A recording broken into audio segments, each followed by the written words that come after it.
Edition of A Sip for the Supernatural, episode 6, featuring Cole County Crusher with your hosts with the most, Leon Lexington. Gang. What's up, guys? This is the Sip with the Supernatural. You said episode 6? Yep.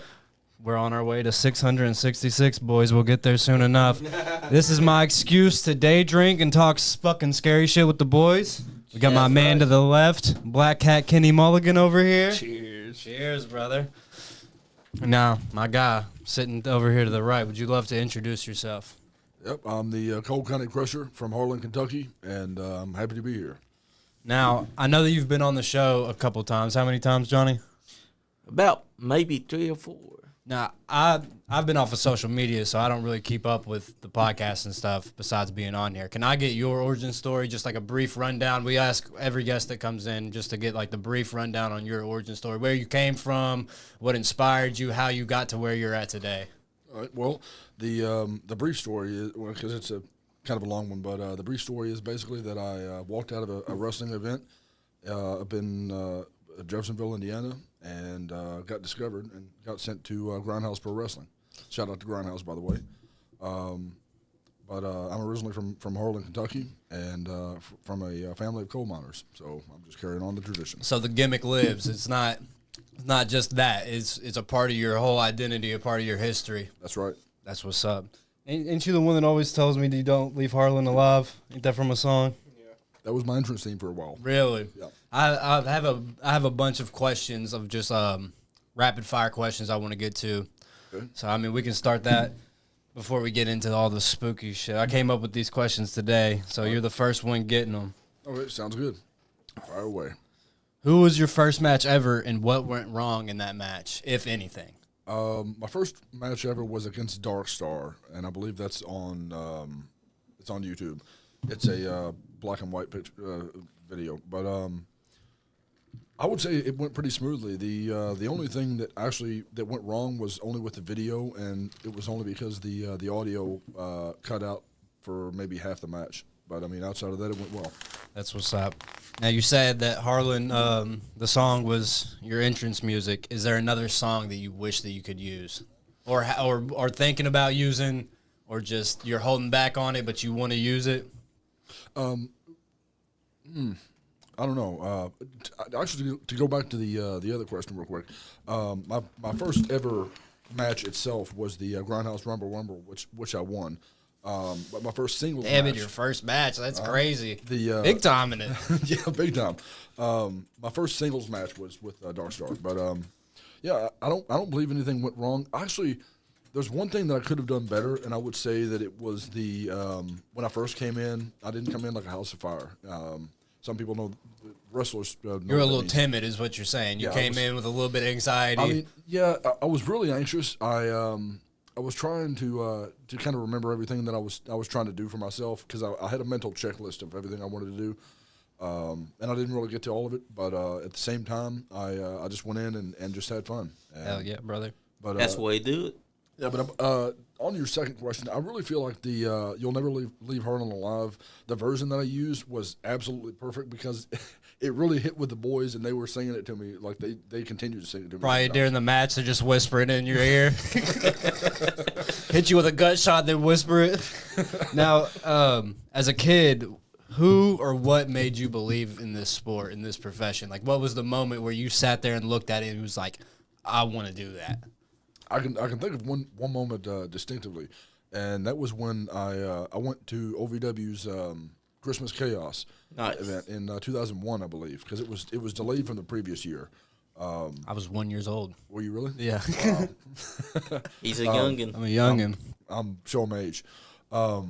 So my dad took me to that match, and it was really eye-opening event for me, because as a kid, I just watched everything, and I was looking around at the crowd and how they were reacting, and the smell of the popcorn in the air, and the way they would react to every move. It's definitely different as a kid going to your first indie event to like I think I went to the big WB shows for Rupp before I went to an indie event. So going to an indie event was like life changing almost. Like it really was. It made your fandom grow. I feel like it's not just on TV. Like I can go down the street and watch this if I want to. That's right. And you know what? You got a fan watching right now, Electric Current. She What's said, up, Electra? top item on his mental checklist was a succulent Chinese meal. You a big Had to come say hi. You a big Chinese guy? That's an inside joke, but I really like I do like Chinese food as well.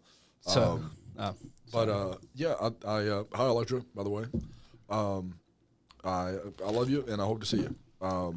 But no, I think the defining moment as a kid was when I showed up to that OVW event with my dad, and I later found out that he went to the matches in Memphis because he used to live in West Tennessee. Yeah. And he used to go to the matches in Jackson and Memphis and like with the Memphis territory, like Lawler and Dundee and all them. That's and, crazy. Yeah, Lawler was one of his favorite wrestlers, if not the favorite wrestler of his. But he always used to remind me of the sound of Tojo Yamamoto's chops. He said his chops would just echo throughout the arena. He said they were that loud. I was like, really? Okay. So then I did research on Tojo and started watching his the few matches that I could find of his, and eventually the story came full circle, and I went to I got the chance. Thanks to my friend Kenny Bolin. Shout out to you. I got to take my dad down to Jackson and meet Jerry face to face. That's what's up. Hell yeah. Now, so you said you were a fan as a kid. Were you a backyard wrestler? Like, would you and the boys go out on the trampoline, or maybe inside your house, and your mom would fucking bitch at you and shit, or was it just would you just watch it? Because I know me and my cousins, we would. Yeah. Like, we couldn't do it in the house, so we'd tear the outside up. We thought we were the fucking Sandman. That's right. No, like, so me and my brother would just get into little scuffles or whatever, and we would just it would be the old he's doing moves on me, mom, you know. What was your go-to finish? What was the finish that you hit your brother on? I used to really like fireman's carries because when I was Now, were you the bigger brother or were you the younger? So, All right, so I was the younger brother, but I was the bigger brother. Yeah. My brother just didn't really grow out as much as I did. At the age of 13 or 14, I was 225 pounds and 6 feet tall. yeah. So Play football? no, well, street football, but not Yeah, school. right. But yeah, me and my brother used to kind of wrestle around, and I used to pick him up. And before Wade Barrett started using the wastelands, the forward thing, that's what I used to do to people. And I used to I always loved that finish for some reason. It's so simple, but like it seems like it would kill you if somebody did it like on the concrete or something, just had you up there and just laid you down. And what I would do is, and sorry to cut you off, but Oh, you're fine. what I used to do is I used to whip him off the couch. He would come back. I would pick him up, and then instead of throwing him down, I'd follow him down with it. Like I would have him on my shoulders, and I would just go down with him. Me and my brother were 10 years apart, so when I was like 15, 16, he would have been like 6, and we would wrestle on his bed for hours. And one day his bed got pulled out from the bed frame, and I hit him with the meanest jackknife power bomb, like through the bed frame. Like it was like the most. He was like, "No, please, don't, please." And I just fucking dropped him right through it. And then he broke my phone the next day. It was around Thanksgiving. But Man. is there ever a move or a tribute in a match that you do just to like pop yourself or to pop somebody that possibly could be out in the crowd? Like something from a movie, something from a TV show, music, anything. Just something that you do that nobody else would even know that you're doing it. I actually have a few. One move I use simply because nobody uses it anymore, and that's the Polish hammer. I call it the 10-pound hammer, and the jackhammer. I use that as a finish, and I like. Never see anybody do the jackhammer anymore. Oh, like, yeah. Very rarely will you see a guy pull a jackhammer out. Yeah, there's a and the origin of that was I started using the Polish hammer to finish matches early on in my career because it was easy. I could hit it on anybody. Right. And that's what they say you should do. Just Finish use that a you move. can do on anybody. Yeah, and then finally, one of the trainers that I was working with was like, you know what, you're strong enough. Why don't you just use a jackhammer? I was like, sure. And Why then not? He was like, yeah. He was like, all right, so go do that to this guy. And the guy was at least 250 pounds. And I was like, okay, now or never. So I dragged him up and hit him with it, and they were like, that's what you need to use this. Hell yeah. I was like, all right. So I started using that, and after that, I just like, I wonder if I can hit it, because I keep walking through the locker room, and I keep thinking to myself, I wonder if I can hit the jackhammer on that guy. Like, I wonder if I can get him up. Ego thing. You see the biggest guy, instead of like the prison fight where you find the biggest guy and punch him, he goes in the locker room. He's like, I wonder if I could jackhammer this guy. That's right. Yeah. So you were a fan as a kid. Did you have wrestling figures, and did you book shows out? I did have wrestling figures, yeah. But mainly I just, it was weird because I kind of practiced moves like between figures. I didn't really have matches. I would just like try to bend the figures into like doing suplexes and stuff and like all that stuff. Seeing what you could get away with, testing the future mind almost. Right. Practice the moves using the figures. That's how I do it. Now, what's the gas station meal after a show or before a show? Like either or. Gas station meal. Or any Waffle House order anywhere. Like after the show, you're going somewhere. Where are you going? What's going in the tummy? What are we doing? I'm hitting the Waffle House first and foremost. Good choice. And love the Waffle House. What I'm getting is I'm getting an omelet with 2 pieces of I chicken. didn't even know they made omelets at a yeah. Waffle House. What is that, like a special order thing? You got to ask for that? It might be actually because I've It never is. seen it on the menu. But I get an omelet with 2 pieces of chicken in it, and a lot of times it's really funny to watch them try to do it because they can't fit 2 pieces of chicken in there, so they just kind of put it on top. And Like, fuck it, he'll eat it anyways. Yeah. That reminds me of the chicken Alfredo that I had last night. They couldn't put the fried chicken inside, so they just put it on top. I get pecan waffles and double order of sausage every time I go. With Good choice. Depending on how I'm feeling, either a Coke, a Diet Coke, or a black coffee. That's usually my go-to. yeah, I'll throw some cheese, some bacon, and some jalapeno peppers on the. Never a waffle? Nah. Never a waffle? I'm a pancakes over waffles guy. Really? Yeah. Crazy. I don't discriminate against either. Besides French toast. Fucking French toast can bite it. That's right. French toast can bite it. Has there ever been a move that you refuse to take or refuse to give? Like if somebody was like, "Oh, let's do some triple whammy off the top," and you were like, "Nah, I ain't going for all that." Like, I'd like to say that I'm pretty open minded, but I've learned my lesson about taking a suplex on the outside. Yeah. So there was a few times where I took a suplex on the outside of the ring, and there was one time in Hardin County I was doing a fair for Terry England, and look at me, I'm dropping names everywhere. And Terry's the man. I love Terry.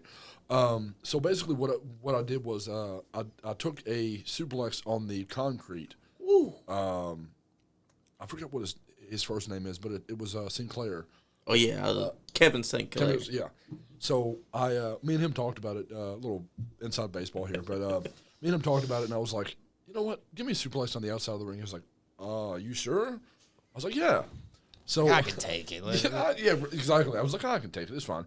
I said, but do it right in front of my mom because she's coming to this match. And I was like, because I really take advantage of her emotions. Mm-hmm. And honestly, if you connect with one person, the whole crowd gets behind them. Right. So that's kind of like what I did. I was like, you know what? If I can pop my mom and try to get her involved in it, then everybody in the crowd will be involved. That's right. So what happened was Kevin Sinclair hit me with a suplex, and we still joke about it back and forth here. But the lower back hit first instead of my feet. Yeah. So I slammed. And at the time, I was like maybe 245, 250 pounds, if not more. And so all that weight went on my lower back. And it just, when I popped up and I had this wide-eyed look on my face, it was legit. Like Was that the first time you ever really felt like that? Or had there been moments prior? That's the first time I think that I was. The wind was really knocked out of you. Yeah. In a different kind of way, because they say like your first bump will knock the wind out of you. But that was probably like more of a mental thing than it was a. Exactly. Actually, it was only the most recent. Because the first time I actually got my clock clean was I took a bad bump during training, gave myself a concussion, and then worked, I want to say, 1 match or 2 after that with the concussion, and then hit my head again during that match. Oh Wow. no! Yeah, I was because I talked to my trainer and he was like, so in the locker room in the arena in Jeffersonville arena, there was a setup for somebody to take pictures. Shout out to Mouse, by the way. Yeah. He was taking pictures, and the flash just out of the corner of my eye was really making me cringe. Yeah, and my trainers were like, "Hey, are you all right, kid?" And I was like, "Yeah, I'm just the flash is bothering me. Like, you sure you don't have a concussion?" I said, "I don't know. I've never had one before." So then I did the match and the second match, and the trainer was like, "Yeah, I think you have a concussion. So you shouldn't have done that, but show must go I on." mean, it's a You learning win, you curve. lose, yeah. It's a learning curve, right? Yeah, I was watching some of your stuff earlier. Johnny Lee had sent it over because, like I said, I'm not on YouTube or Facebook or anything right now. So I was watching some of your stuff, and you definitely got that old school. The way that you sell as a bigger guy really surprised me because, like, usually you don't see that from bigger guys. Like, you were on the things that you did that I really liked was like when you were laying there, you were doing things that like a normal person really wouldn't pick up on, but like somebody that's actually a fan would have been like, "Oh, that was a nice touch right there," and it like seemed like you probably were in pain, but like it definitely hit me like you were. What was the match that you watched? It was the guy, the singlet with the girl. I forget his name. Oh, Nick Depp. Yeah, Nick Depp. I love yeah. that guy. That match was super good and well thought out too. I thought. And the girl was Mercy. Yeah, Yes, Mercy. girl. Was it the same guy that was up on here? Yep. Yeah, and who he yeah. last night slammed her head onto the ladder and it threw her off Crazy. before he took the title at EWF. Yeah, that's what I want to do to my wife too. So Yeah. I mean, in professional wrestling, yeah, we might just have to book us a match. yeah, because only in professional wrestling can domestic abuse be fair. Yeah, right. So in that match, I seen you were working baby. Do you have a preferred? Do you rather work heel, baby? It's somewhere in the middle. Because to me, you seem like you're the type of gimmick that you work is it could be whatever town you go to, you could be this or that. I like to be versatile, but I mostly like to work baby because I love seeing people smile and seeing people get behind me. Because the coal miner thing, people tend to Gravitate. attach themselves to a whole lot better. So I feel like the babyface is my go-to. But I mean, I can work either way. Yeah, you definitely seem like you got that like maybe like whenever you come out, because the way that it's like from your entrance, especially if like there was ever a bigger stage for it, it would be like it gives me kind of like a older like Kane or Bray Wyatt type of feel to it. Like I feel like the kids at first might be a little spooked of you, but by the end they'll be by your back. Yeah. First time we met this man was at an EWA show. At that time, we didn't know who the Coke County Crusher was. He's bringing out his bird inside the cage, and Andy he was asking people if they want to hold his Pete. And Andy was confused with things. He said, "I don't want to hold your Pete," and then. We just were if Nick Depp just comes up and he's screaming, "No, Sean, you don't want to hold his peep. No." And then he broke character because he wasn't expecting the reaction. He's like, I got two more wrestling type questions before we get into the supernatural. also, Emily Cortez wants to say this real quick, Leon. I'll go for it. She said, "Yeah, he definitely knows what he's doing." Thank you, Emily. The bird's name is Petey. Petey. It was named after my grandfather's. Shout out Petey. Yeah. Shout out to Petey. Yeah. But Grandfather's parakeet, by the way. who's the biggest ego that you've dealt with in the locker room? Not saying like an asshole. Like who's maybe the biggest star that you've dealt with in the locker room, or something on that level? I would say so. I met Carlito a few times in the locker room, but he wasn't really an ego. He was very welcoming and very open to questions and things like that. Because I like to talk to people that have been around about what I could do better or anything that I can like tweak or change or anything, and maybe get their advice on things. He's almost like royalty, down there in Puerto Rico and stuff. I mean, he's like line the streets. Yeah. Like the mayor could come out, and if Carlito was there, they probably wouldn't even give a fuck. Exactly. Yeah, Cologne's here. You better relax. that's right. That's right. It's Cologne County. Yeah. But I don't really know if there's an actual ego about anybody that I've met in their locker room. I will say that Tony Gunn, I've been in a few matches with him, and he is absolutely one of my favorite people to be in the locker room with because he was always willing to give advice and always wanting to help me become better because he would record the matches and then immediately after the match in the locker room Come back to you. Yeah, he'd go, this is we could have done something different here. You know, and just kind of a learning experience. And every time I'm in the locker room, I enjoy being because it's been a while since I've seen him in the locker room, but we've worked on side projects together with my former trainer. But every time I meet him, it's always like a learning experience. But more recently, I would say Larry D. I love that guy. Hell yeah. I love that guy. He is the best person to work with, and I couldn't sing his praises higher. Right. That's right. Yeah, it always seems like it's always good whenever you get like these stories of guys that come up in here and they talk about how there's not really jealousy or ego, even though there might still be underlying, but a lot of times whenever I would listen, it would be like mostly everybody's trying to get along and trying to help another person out, and it's just like the camaraderie of it all. As it should be. I got a little side story here. Y'all remember Jake Christ? Yep. So I've busted both my biceps. Okay. Golly. Yeah. The very first time that I busted my left one, there was a real camaraderie in the locker room after I did it. It was Amazing Maria. Love her to death. Definitely. Maria Kanellis or No, Amazing Maria. Oh, Amazing Maria. Badass deathmatch wrestler turned OVW agent right now. I think I know who that is. Yeah, she's a phenomenal person to learn from. And Jake Chris was there and several other people, but Kenny's over here watching some of your matches right now. oh yeah, the Larry D match, I believe it was last month. I want to say was one of my favorite matches ever. But anyway, so I couldn't move my arm. I didn't want to. I mean, I could, but I didn't want to for fear of No Waffle House omelet after that. Right. Straight to the hospital, kid. That's another story too. I tried to rib my trainer. Yeah. Because I had like a towel wrapped around it, and I walked up to my trainer. I was like, "Hey, you think this is torn?" And I pulled it off. He's like, "Geez, golly, go to the hospital, kid." And I was like, got the reaction I wanted. But instead of punching you in it or something. Right. He's like, "Oh, go to the doctor." That's just a flesh wound. Don't show me Right. that. Go to the hospital. Exactly. Because he popped his bicep too, but he didn't go to the hospital to repair it. It was like still there. Yeah. But no, like the camaraderie in the locker room. Jake Chris told me, I haven't talked to him since, but I hope he's doing well. He told me that after lending me his, I believe he lended me a belt or something, and he also helped me put my belt on my my pants because I had to change out of my work pants.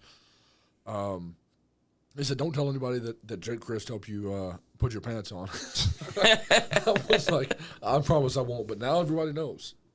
Oh no! What was the recovery on that like?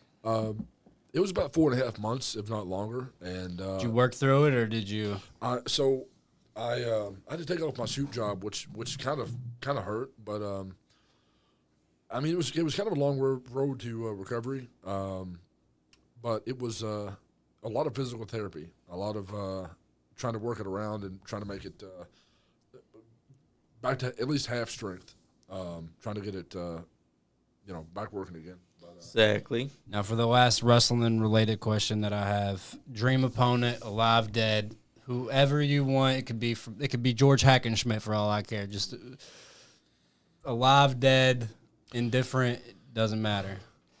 I would probably say dream opponent.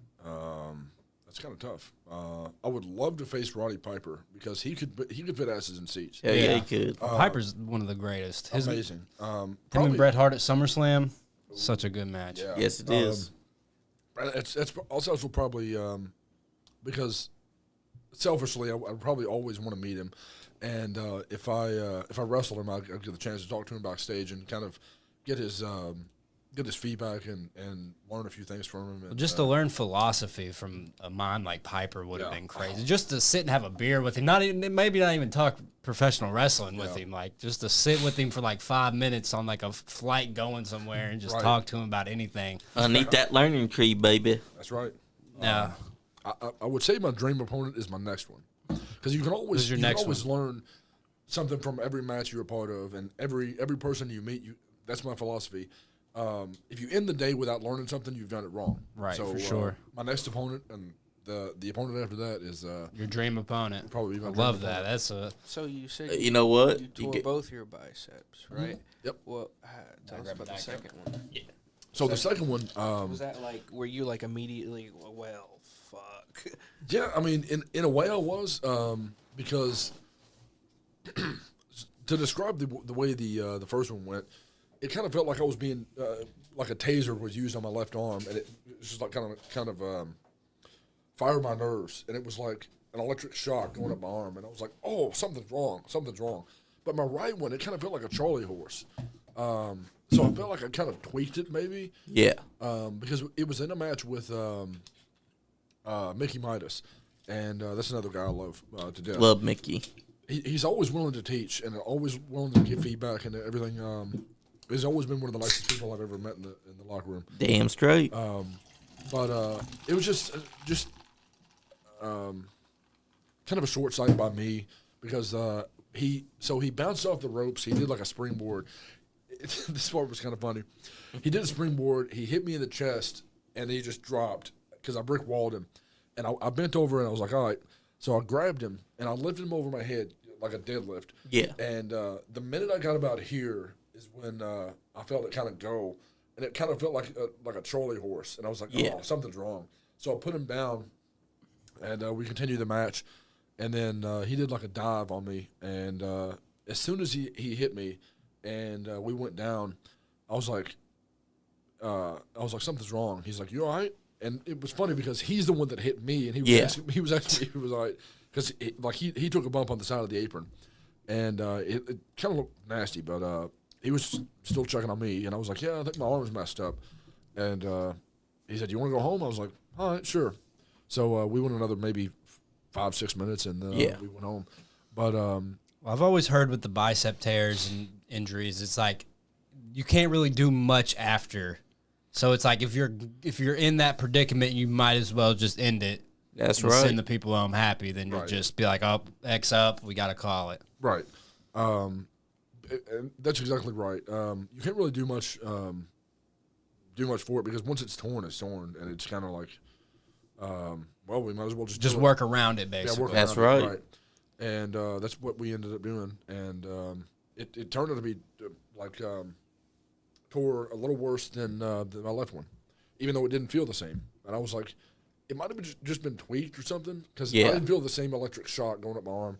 And I was like, maybe it's just like a twinge or something. Maybe it caught something wrong, but no, it was torn.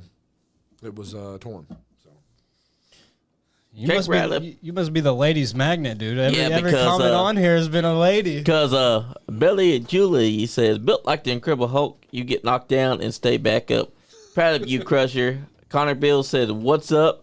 Also, Jacob Ratliff over here, he said, what's up? I loved working you at the fair. I thought we had great chemistry. Crusher's over here like, no, he thought differently.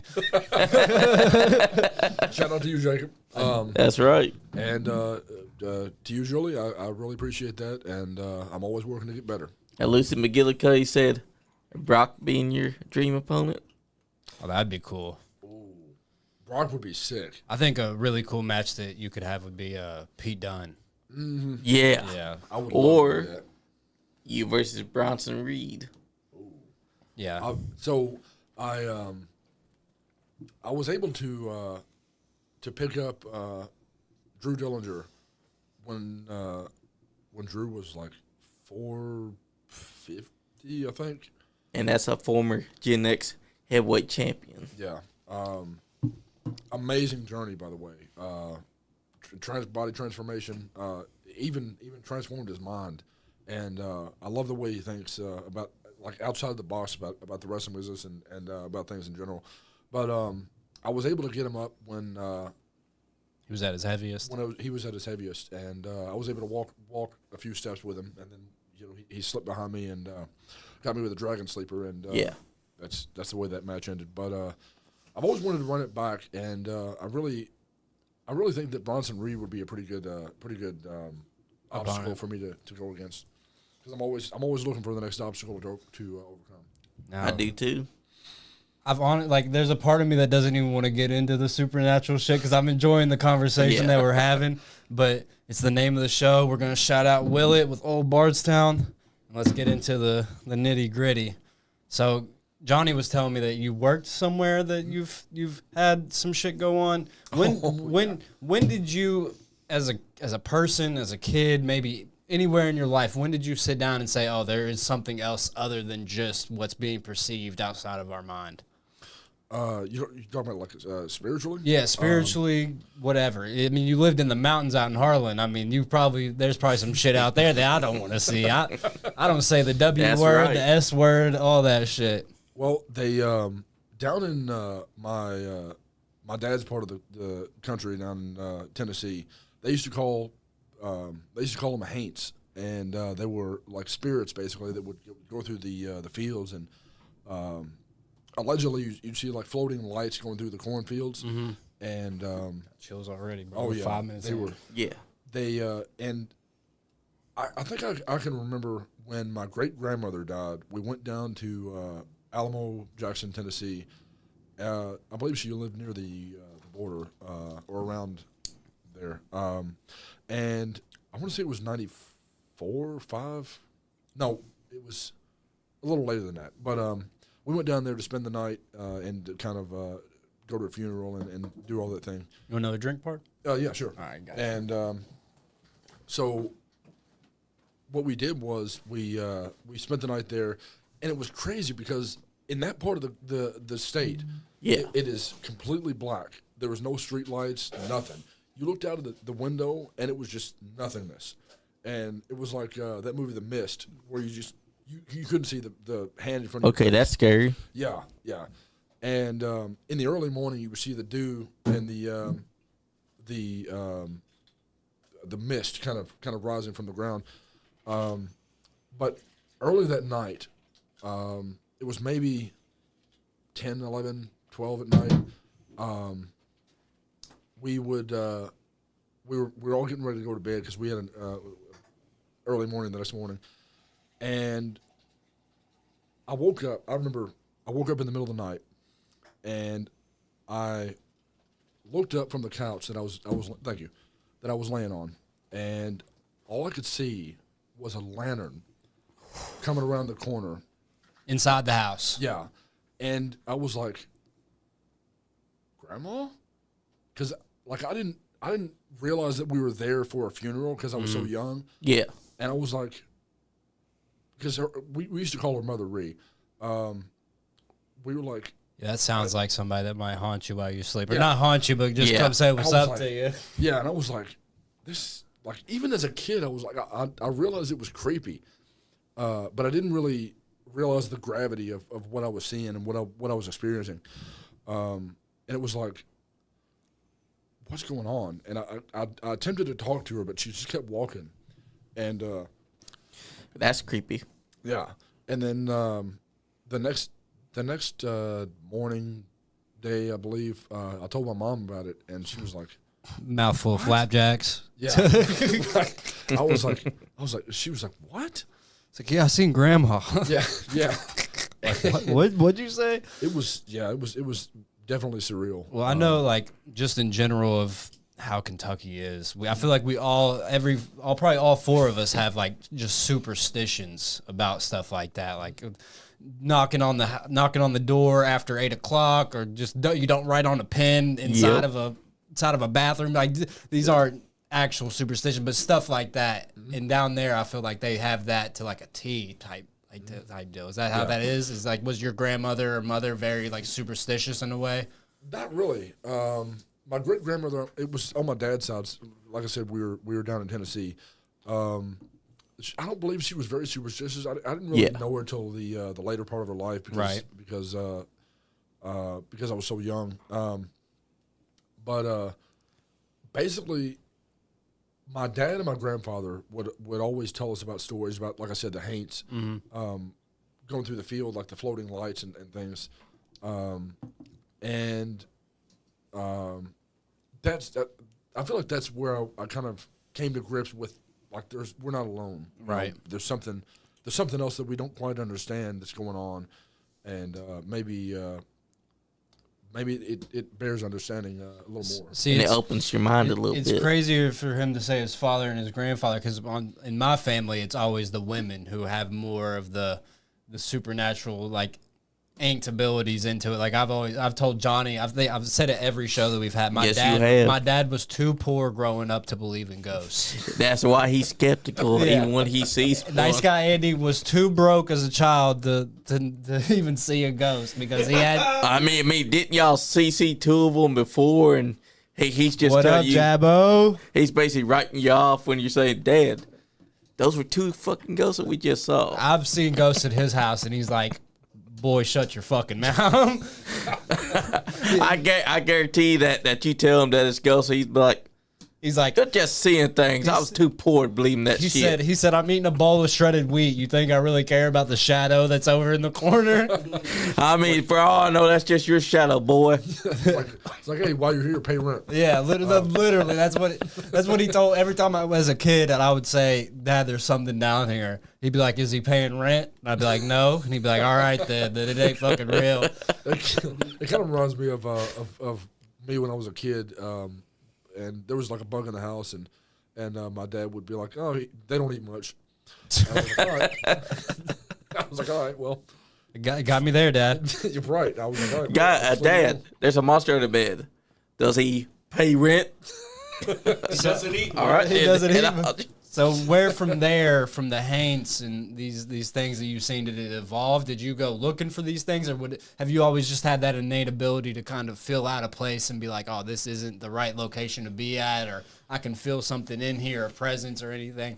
Anybody in your family have stuff like that? Like somebody that you know? I mean, you said your dad and your grandpa would tell you these stories, but like, was there anybody in your family that would be like, basically go to you and be like, "Don't go looking for these things," because I have, and it's not the way to go? Not really. My mom's also told me some stories about shortly after her mother passed away. She would tell me about this story about where she would have her keys on like a dishwasher or counter or something like that, and she was in the living room. And forgive me if I tell this story wrong, Mom, but the keys would just all of a sudden go flying across the floor, and she was like, "Something's going on here." And she had like several things happen like that, but that was long ago. I mean, not really. I don't really have anybody that told me, "Hey, don't go here, don't do this. I've experienced this or that." It's kind of more of a mutual respect. You don't talk about right. It's almost like that. I've always kind of experienced that for myself. I've never really gone searching for them, but I've been in locations where it was like people have told me like, "Hey, you might see some things, you might experience some things, but don't worry." It's if we go ghost hunting again, we need to bring this guy. Yes, we do. Dogman attacks. We got the Crusher with us. Sounds like we got our perfect EVP detector right here. We got our supernatural bouncer over here. By the way, Omega dropped in. He says, "Crusher, Fierce, Omega." Oh.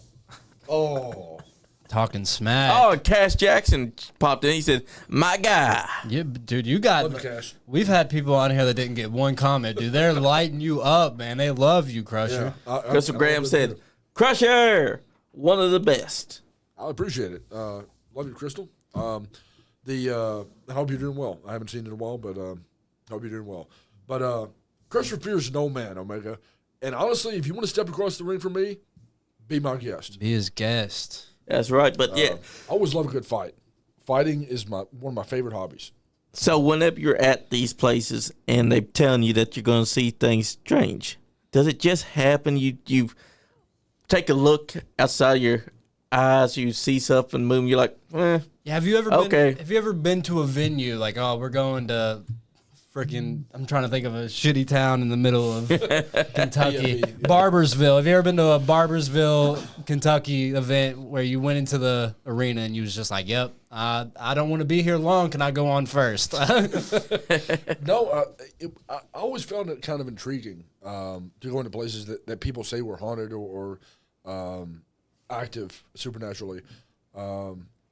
And I'm kind of like, you know what? If something happens here, then I'll know that something is going on and something's here. Exactly. But I've never really been fearful of any kind of location or surroundings. I've just been like, okay, if something happens, then it just happens, Right. and I get to experience it. But if not, then so be it. That's right. But I don't know if you want me to tell you the story now or not. Tell it whatever. Okay, If you got a story, hit us yeah. with it. We want to hear it. Okay, so as I said in my status earlier on Facebook, one of the most haunted and active locations in America, Waverly Hills Sanatorium. Oh, we get a new Waverly story every yeah. single episode. It's every single episode. Yeah, we get a that's new right. Waverly story. Yeah, I worked there. I want to say the latter part of 2016. Oh, you worked there. That's what he was telling me, that you Yep. worked somewhere. I didn't know. Yeah. I think every guest that we've had has either worked there or been Yep. there for like a wedding Or got something. married. Yeah. The only time wedding. Somebody got married there? Yeah. Yeah, our last guest. God Bay Paranormal Yeah, they had were- their wedding for the first time and the only wedding that's ever been sanctioned there between them. Wow. That's something. Oh, look, Nick that popped in. He said, Cole! And Crystal Graham said, you only fear short people, a.k.a. her. She's just kidding, love. You better show her the Instagram, my guy. Give her the snap. She's over here crushing, my guy. Crusher on the crusher. You're crushing on the crusher. Short people always intrigue me because they're closer to hell, so they usually have kind of adverse attitudes. Yeah, for sure. And you still owe her a My trip mother is to a- Waverly Hills. Okay. He'll hold you to it. Yeah, I'll hold you to it. So I worked at the Waverly Hills Haunted House. I want to say 16 or 17. Yeah. And Best years ever. oh yeah, I love 2016 to 2018 were the best years of life. Fuck They were. fuck 84. Come on. Fuck 84. 2016. yeah. So I worked there, and as I was getting ready for the haunted house, Now, were you in the haunted house, or was you just like a person, you kind of observed the cameras, or were you a guy that put on the costume? Like, what was your role there before we get into the story? so I was an actor there. So yeah, I could see that. I knew it before I even asked. I was like, Yeah. so I got called in by one of my buddies, and he was like, you know what, you'd be good for the haunted house. He said you got kind of a rubber face, and you're able to kind of contort your. Is expression that the best compliment you've ever got? One of the best, yeah. And because every time somebody calls me a rubber face, I keep thinking of Ernest. Ernest Worrell. I'm not sure Yeah. if you've ever seen Like the Ernest movies, yeah. Ernest, He's able to, like, twist I love his face and Ernest look P. Worrell. like I love a that guy. Jim Carrey type, yeah. And so he was like, you know what, you should try your craft at that. And I was like, all right. So I showed up there, and maybe a few months after that, I think I started there in September, and mid-October, I want to say, is when this happened. But I was getting ready, and I was getting my face paint on, and I put my gear on and everything, and I witnessed the head of security talking to this girl that was also part of the haunt, and it was at the end of the conversation, but basically what happened was he had flagged her down. He tried to flag her down. Hey. Yeah. And she just kept walking. And all of a sudden, she comes around the other corner from behind him. And she was like, hey, you called me? And he was like, what? Yeah. You just went, why didn't you just answer me? She said, no, I came from back here. Yeah. So it was later discovered that was a doppelganger. Yeah, he's. Oh, shit. He has a lot from the stories that he's told me about Waverly. The doppelgangers and mimics are very Very active. very active in that place. But I caught the end of the conversation, and basically, like I said, he tried to flag her down, and she just kind of kept walking, and then he turned around and she was like, "You called me," and yeah, it turned out to be a doppelganger. That's insane. It was creepy to even hear about. I mean, it's one of those stories that, like, it's one thing to experience it, which is probably on a totally different level, but to just overhear the end of it, yeah. Just to hear it is like, that actually happened, like, not 5 minutes ago? Yeah. Like, Creepy how, stuff. that's surreal. Like, and you probably weren't paying that close attention to it, so whenever you overheard it, you was like, what the fuck is going on? Right. Because I looked at the corner where the doppelganger turned, and I was like, there's no hallway leading back around. Mm-hmm. She couldn't be ribbing him. Yeah. And I was like, that's creepy. And that's kind of like what opened up my mind in the sense of Waverly Hills as a location itself. And I was like, you know what? There might be something here, something to the stories that people are telling about the entity that is known as apparently Mr. Black or something like that. The second story I actually experienced myself. Uh-oh. Yeah. So I used to be part of of a wrestling tag team called the Bruisers. Yeah. And they were begging me to talk to the owner about getting us on a tour, like a paranormal tour. So I was like, all right, let me just figure out what we can do, and I'll get back to you. So a little later, I told him, I was like, you know what, you're in luck. I got us a tour. We're going up there like on Friday night, I want to say, or whenever it was, and I said, we're going up there, and we're gonna go for the paranormal tour. They're like, oh, cool. So they meet me at my house, and we drive up there. It's and it was kind of a surreal experience to begin with, because once you drive up the hill and you see the visage of the Waverly Hills, and it's just towering over your car, and you're like, that's Waverly? Good God. Yeah, I've never seen it. Me and my girl were in Louisville probably 2 or 3 years ago, and we drove to the gate because I didn't know, because back when, like, I was in high school and stuff, all my boys would be like, oh, we're going to Louisville, we're going to go to Waverly. So I thought that it was just like some like old country road that you could just go on. But we went there and it was a gate, and I was like, I didn't expect that at all. So I've never actually I've seen the pictures and stuff, but I've never seen it myself. So I have no idea how that would even feel. It is a towering. The presence coming off of it alone has to be insane. And you worked there. Mm-hmm. That's presence, crazy. simply the presence of the building is like, it's a person in itself. It's like if it was a story, it'd be a character. It has an aura. It does have aura. Yes, that's exactly right. Now, I can't really talk right now. Now, was it whenever you seen it, were you frightened, or was it like more of a respectful thing, or like how did you, whenever you drove past it, what was going through your mind in that moment? Like whenever you seen this building, is it like, oh, it's an ancient place, it has history, or was it like dread coming off of it? So I've always been kind of a history mark anyway. I love history too. So learning more about it, and especially about the paranormal experiences that people have had, kind of gave me a newfound respect for it. But this is after I'd worked there, so I knew how the building looked and how it kind of behaved. How long had you been working there before this happened? I'm sorry if I'm breaking up. No worries. I'm open to all questions. But Yep. So I worked there. I want to say I worked there as a haunter, 16 and 17, and 2017 is when I started training for wrestling. So I kind of took 18 off. Yeah. And then came back in 19. I want to say this happened. This specific experience happened in I want to say 2024, 5. So it was recent. Maybe even 3, but either way, it was recent.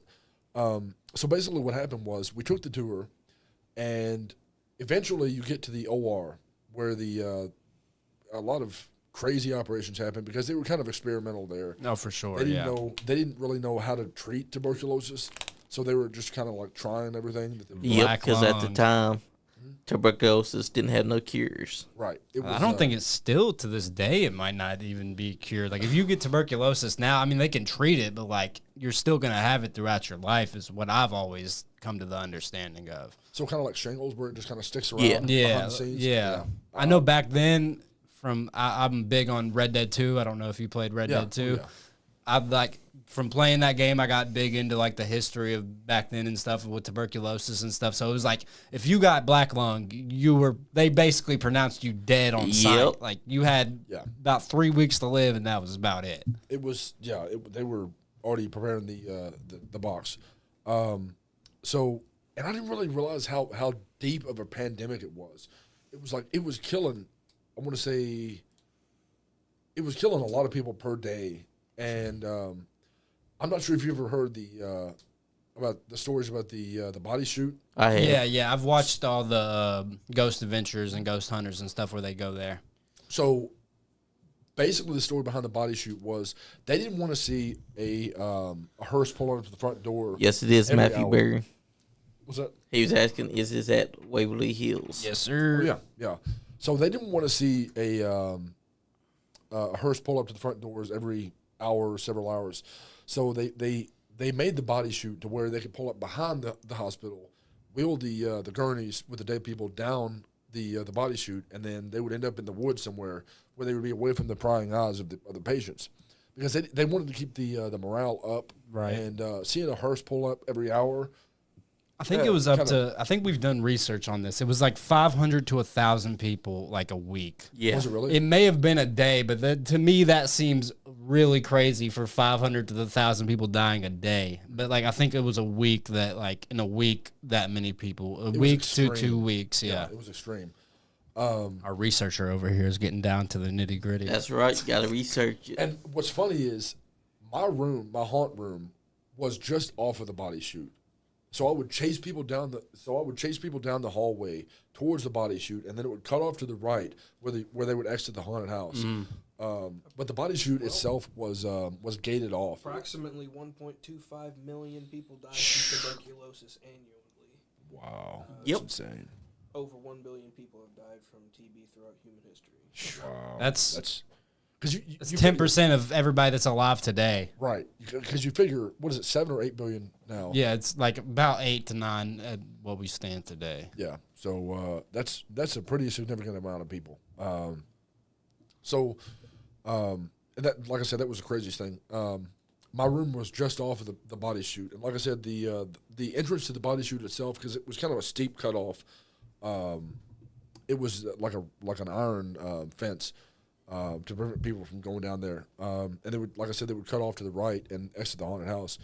So like I said, we took the tour. Me and the Bruisers took the tour, and we saw the body chute first, and then we wrapped around the hospital, and we eventually got to the operating room, and there was a metal table in the middle of it, and just off the operating room there was a huge metal door, and it was maybe like this thick, and it was open, and both the other guys walked in there, and it was like the instrument prep room, where the doctors would kind of like prep their instruments and sanitize them and everything. Wipe it with horse shit because they didn't understand medicine back then. Right, and it was really cold in there, even though it was a warm night. It was really cold in there. It was like a presence, and one of the Bruisers were like, "Is there a vent here? Like, is there something like cold air's in here?" And our tour guide was like, "No, there's no vent here." Right. I don't know. So, but they described the door as it was being so thick and it was so warped that it would rub the ground if it ever shut, and it would like just scrape it. And so both the Bruisers were in there just examining everything and just kind of like, "Oh, this is cool," and so was I. And the minute we stepped out and one of the Bruisers touched the metal door, it slammed shut on him. Oh, shit. Yeah. So, but luckily for us, he was on the outside of the door. But, Thankfully. Yeah. And one of the other people on the tour were like, "Did everybody just see that?" And it was crazy because it didn't scrape the ground. It just shut. Slammed, yeah. Yeah. Just shut right in front of him. And we were like, okay, let's move on. Yeah.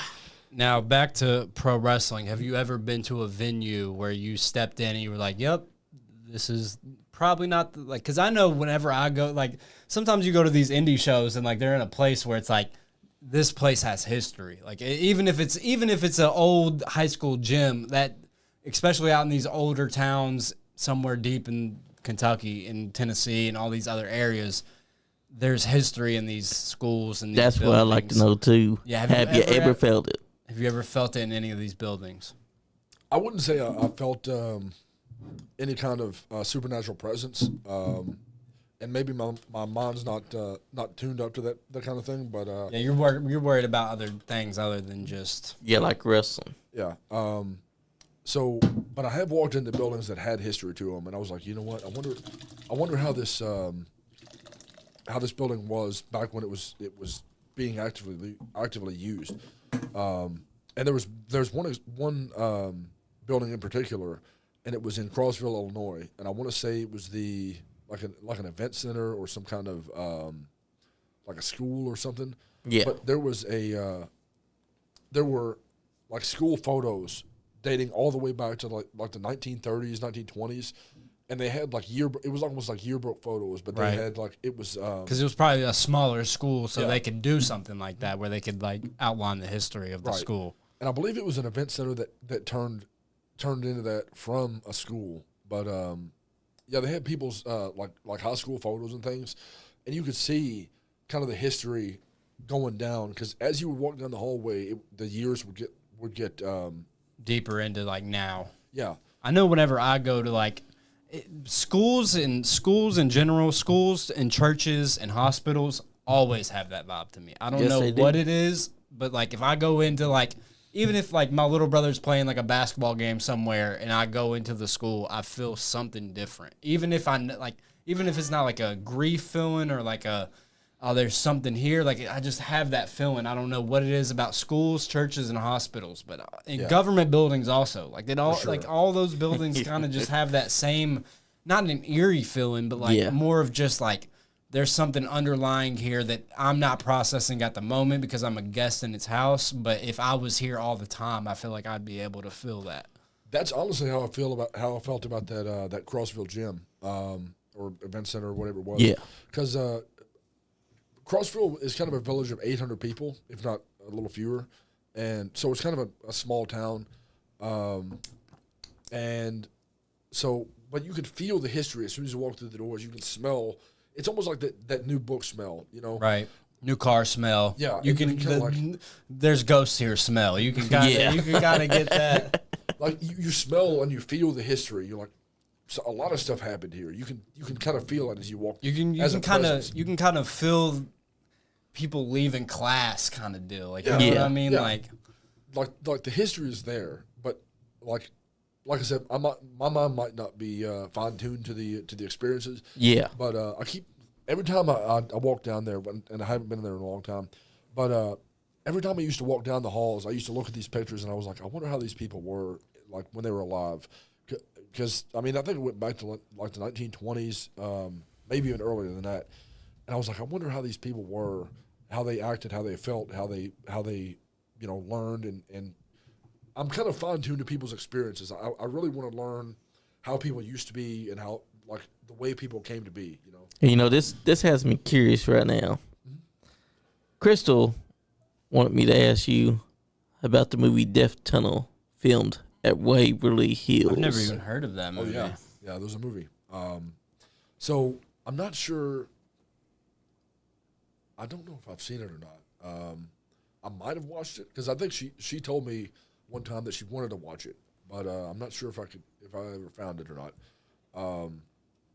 But the owner of Waverly Hills might be able to shed some light on that. If we could ever get them in here, that'd be Exactly. crazy. She's a very busy woman. But I love her to death. Life of Now, your experience of what you saw that day when that door shut, would you say that made you any more believer? it gave me pause for sure. Yeah, where are you on the spectrum? You like if down A here's- believer or a If skeptic? down here's nice guy Andy and we're up here, where are you on that spectrum? How good did you grow up to where you couldn't believe in ghosts or not? If that I would say that I'm about the middle. I've always been a believer in God and believer in Jesus. So I was shout like, out Jesus. yeah, I was like, That's right. I was Pray every always, night. I was always kind of, if God be before me, what can be against me type person. Yeah. So I was never really fearful of anything that like would or could happen.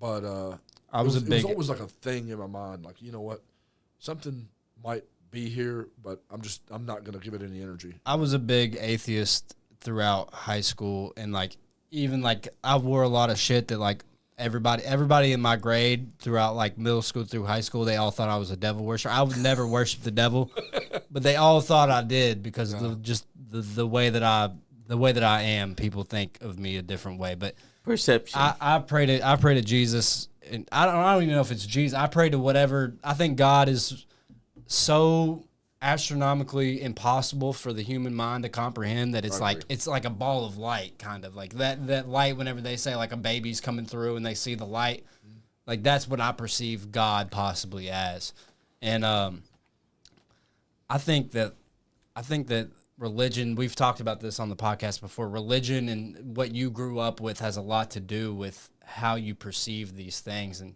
I agree 100%. and you grew up, what domination of Christianity did you grow up? My mother, I believe, was raised Southern Baptist. Yeah. Yes. So Shout out, brother. Yeah.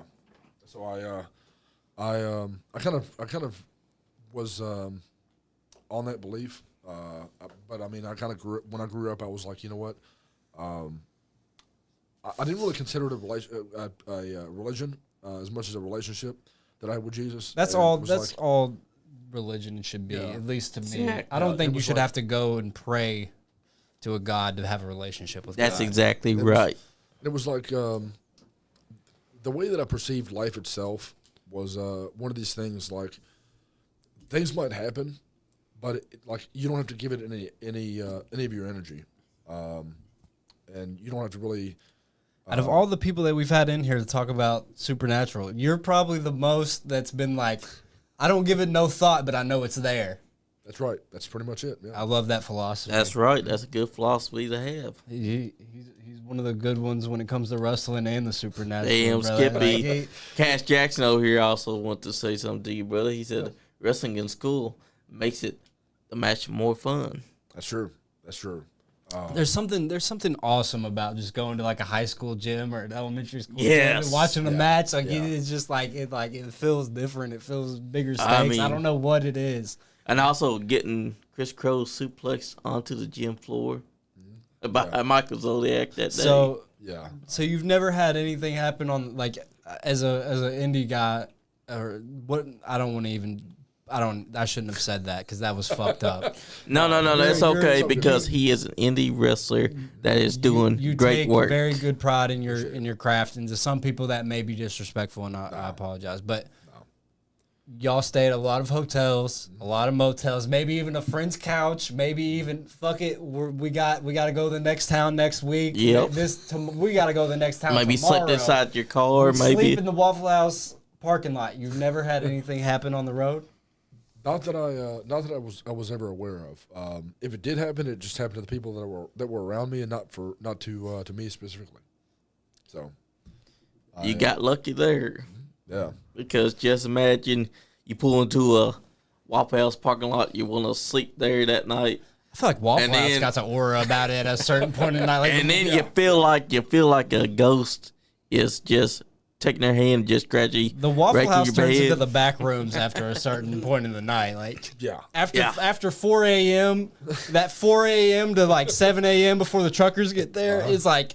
You know what? If a The ghost is worker there, isn't you're like, can I get you order your omelet, you look over, it's just on your table, and you're like, that guy didn't even cook my eggs. Like, I don't know what's going on here, but time does not exist. but you know, Have you ever had anything like that happen? Because me and Kenny have a story. We work at UPS, and we have. Same here. You worked at UPS? Dude, we love you by the minute. Hell My guy. This is yeah. our fucking guy over here. Shout out Crusher, man. Yeah. But But we had an experience at work where like time like ceased to exist. Where like we because you said you worked at UPS, we have one break, and we went out to break. He didn't join break. He usually sits and like eats his lunch, or sometimes he doesn't smoke cigarettes and stuff. So sometimes he won't come out to break. Right. And 20 minutes goes by after break. I go to my spot. I sit in my chair. I relax, and I'm looking at my phone. I kind of drift off and like get like in a blank space. And they call break again, which never happens. We've told this story a million times. That's right, yeah. To me, it felt like about 45 minutes. Like it was about to be the end of the night. Yeah, and then and then we get hit with break again. And I thought the belt went down because I had already eaten my lunch. And me and him. I only have the one lunch. Right. So I'm sitting there looking at an empty bag. Wow. When break hits a second time, and I'm like, wait a second. And what just happened? And this time I remember precisely because I went out to break and I looked at this girl that I used to bump cigarettes from, and I was like, I remember earlier in the break I said, aren't you glad that I didn't bump a cigarette from you? And she was like, yeah. And then we go to break again, and I was like, I need a fucking cigarette. Like, what are we doing here? And I remember Kenny came out there, and like literally, I'm over here. Have you ever seen that Always Sunny meme where the guy has the board above him, and he's got trying to piece together what the hell happened. What's happening? That was me, and he comes out there, and he's like, no, we had break. And no, they was trying to say to they were trying to act like I was crazy. They were trying to they were like, nah, you're crazy. This is the first break I've had today, and Leon's over there like spiraling. I'm literally out like he's going crazy trying to rack it up and figure out. I'm past consciousness at this point. I'm in a different realm of thought. Looking at the blue pill and the red pill. Meanwhile, Kenny's go over there holding that empty sack. No, Kenny has a Kroger grocery bag, and he's like, we already took break. I sat down. I slammed an empty fucking bag right in front of Leon, and I said, I've already eaten lunch. We've already had break. That's insane. Nobody else believed us. Till this day, there was the weirdest moment, which we've had weird moments in there, because, like, you work with your headphones on to stay away from the chaos that's happening in there. So we would get, like, I'd hear my name every once in a while. I know he said the same thing. You see shadow people. People have died up in the Lexington UPS. So, like, shit has happened up there. But that day was the moment where I was like, what the fuck is happening? And the fact that if he wasn't my friend, I might still be at that break table just, like, freaking the fuck out. I seen the engineer. He got ate by a belt. And they ran the belt 30 minutes after removing his corpse. And nice guy Andy works at UPS. He's worked there for 20 years. And the guy that died, his name was Andy. So he was coming up to my dad and being like, "Oh, we thought you died today." He's like, "No, motherfucker, I'm right here. I've been on unload all day." And he's like, "What you mean you saw me getting eaten in half?" Have you ever had a moment on the road where like you're saying you pass mile 65, you're going towards wherever you're going, and then it just resets like that? Any moment like that? Or you've had a moment where you look at the time, you know what the time is, and you're forward. But then you look down, and the time seems like it jumped. You're like, no fucking way. Yeah. Honestly, on my way home from work, a lot of times I'll have. Where do you work at, by the way? UPS. That's still there. Fuck yeah, bro. So you're one of us, bro. You're a union member. Yeah. Oh fuck yeah, he's family almost, bro.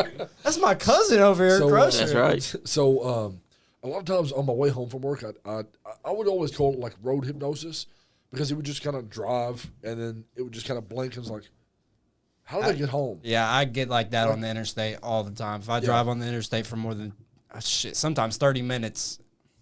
You go on autopilot. Yeah, autopilot almost. Crusher's OCD just happened right there. I just caught that. I was like, yep, I caught that too. Can't get away from me. It was a hair or something. I was like, hold on, what is that? Johnny's perfect beard over here. Yeah. I mean, I do got a perfect beard. You really do, though. Honestly, I can't grow a beard, so I always trim it down to grow teeth. Yeah. So. I can't grow a beard either, brother. Yeah, it always comes in full over here and just nothing here. I get get my cousins fucking like the Russells, which is my mom's side, and my dad's side is the Watkins. The Russells grow a neck beard, and that's what I grow. And I'm like, God damn it, I don't want to look like these fucking Appalachian fucking moonshiners over here. I mean, Harlan. That's all he had to say. Was Harlan. Shout out Harlan. But, Cash Jackson said, "I got fired from UPS and not able to return." I wonder why. They I mean, like I genuinely you just you can't smoke meth at UPS. I'm sorry. That will do it. That's about the only thing that you can't do there. I've tested the limits, and meth is probably right there. I will say for the record though, Cash has always been a really good dude. Shout out he Cash. is. We're just fucking around. Yeah, all jokes. They have a really harsh no rehire policy. Even if you tell them like, hey, this job isn't really for me. I'm headed out, whatever. No, it's like you got to be on probation for a year, and then 9 months you can get hired back or something like that. And I've seen people get put on the blacklist for like 6-7 years after they leave there, and they're like they go off and try another job, and then try to come back, and I'm like, hey, the other job didn't really work out, and they're like, oh, you're on no rehire, and it's like, why? I gave you 2 weeks and everything, but it's just maybe they realize that you learned their secrets or something. Maybe the inside of the operation. I don't know. They got to debrief you. Yeah, but back to the you had a name for it. I forgot what you said. It was kind of like road insomnia or something like road that. Hypnosis. Road hypnosis. But it's kind of like you go on, like you said, autopilot. On my way home from work, sometimes I'd go, I would. It's not like I would fall asleep, but I would snap back to reality when I pulled in my driveway. You'd kind of wake up for a second, like, wait a second, where'd the time go? How did I get here? I just teleport down this road. It's like you had an out-of-body experience because you're driving, but then you wake up and realize, oh shit, how did I get here? Right, like how did I make it home? And it's like a lot of times I'll walk in my house and I'll turn around like.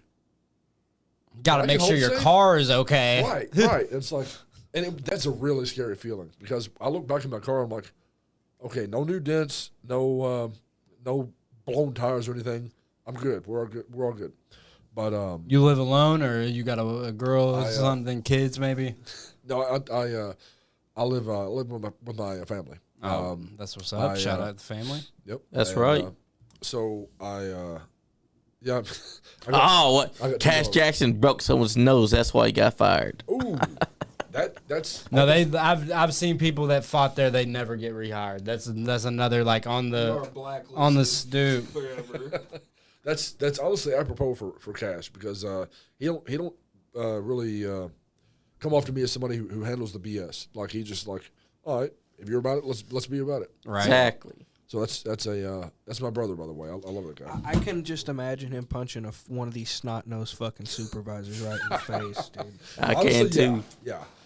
There's a lot of snot-nosed supervisors, and that's all I'm gonna say for that. That's not to say there's a bunch of great ones too, but there's certain ones that definitely could use maybe some type of attitude adjustment. And it grate the nerves.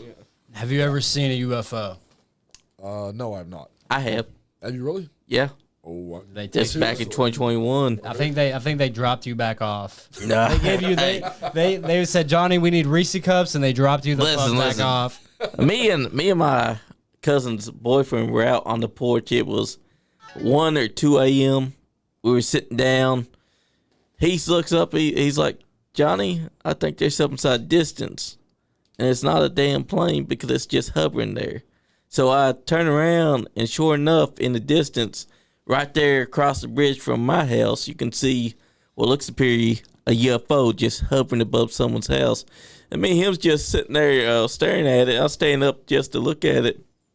I'm like, this thing ain't fucking moving. This ain't no fucking plane. Now, other than the Haints, have you seen, I don't like to say it, the S words, the SWs, the Indigos? Call them the Windy Boys. Yeah, the Windy Boys. Have you? The Wendigos. You grew up in these Appalachian areas. Did you ever encounter something that like?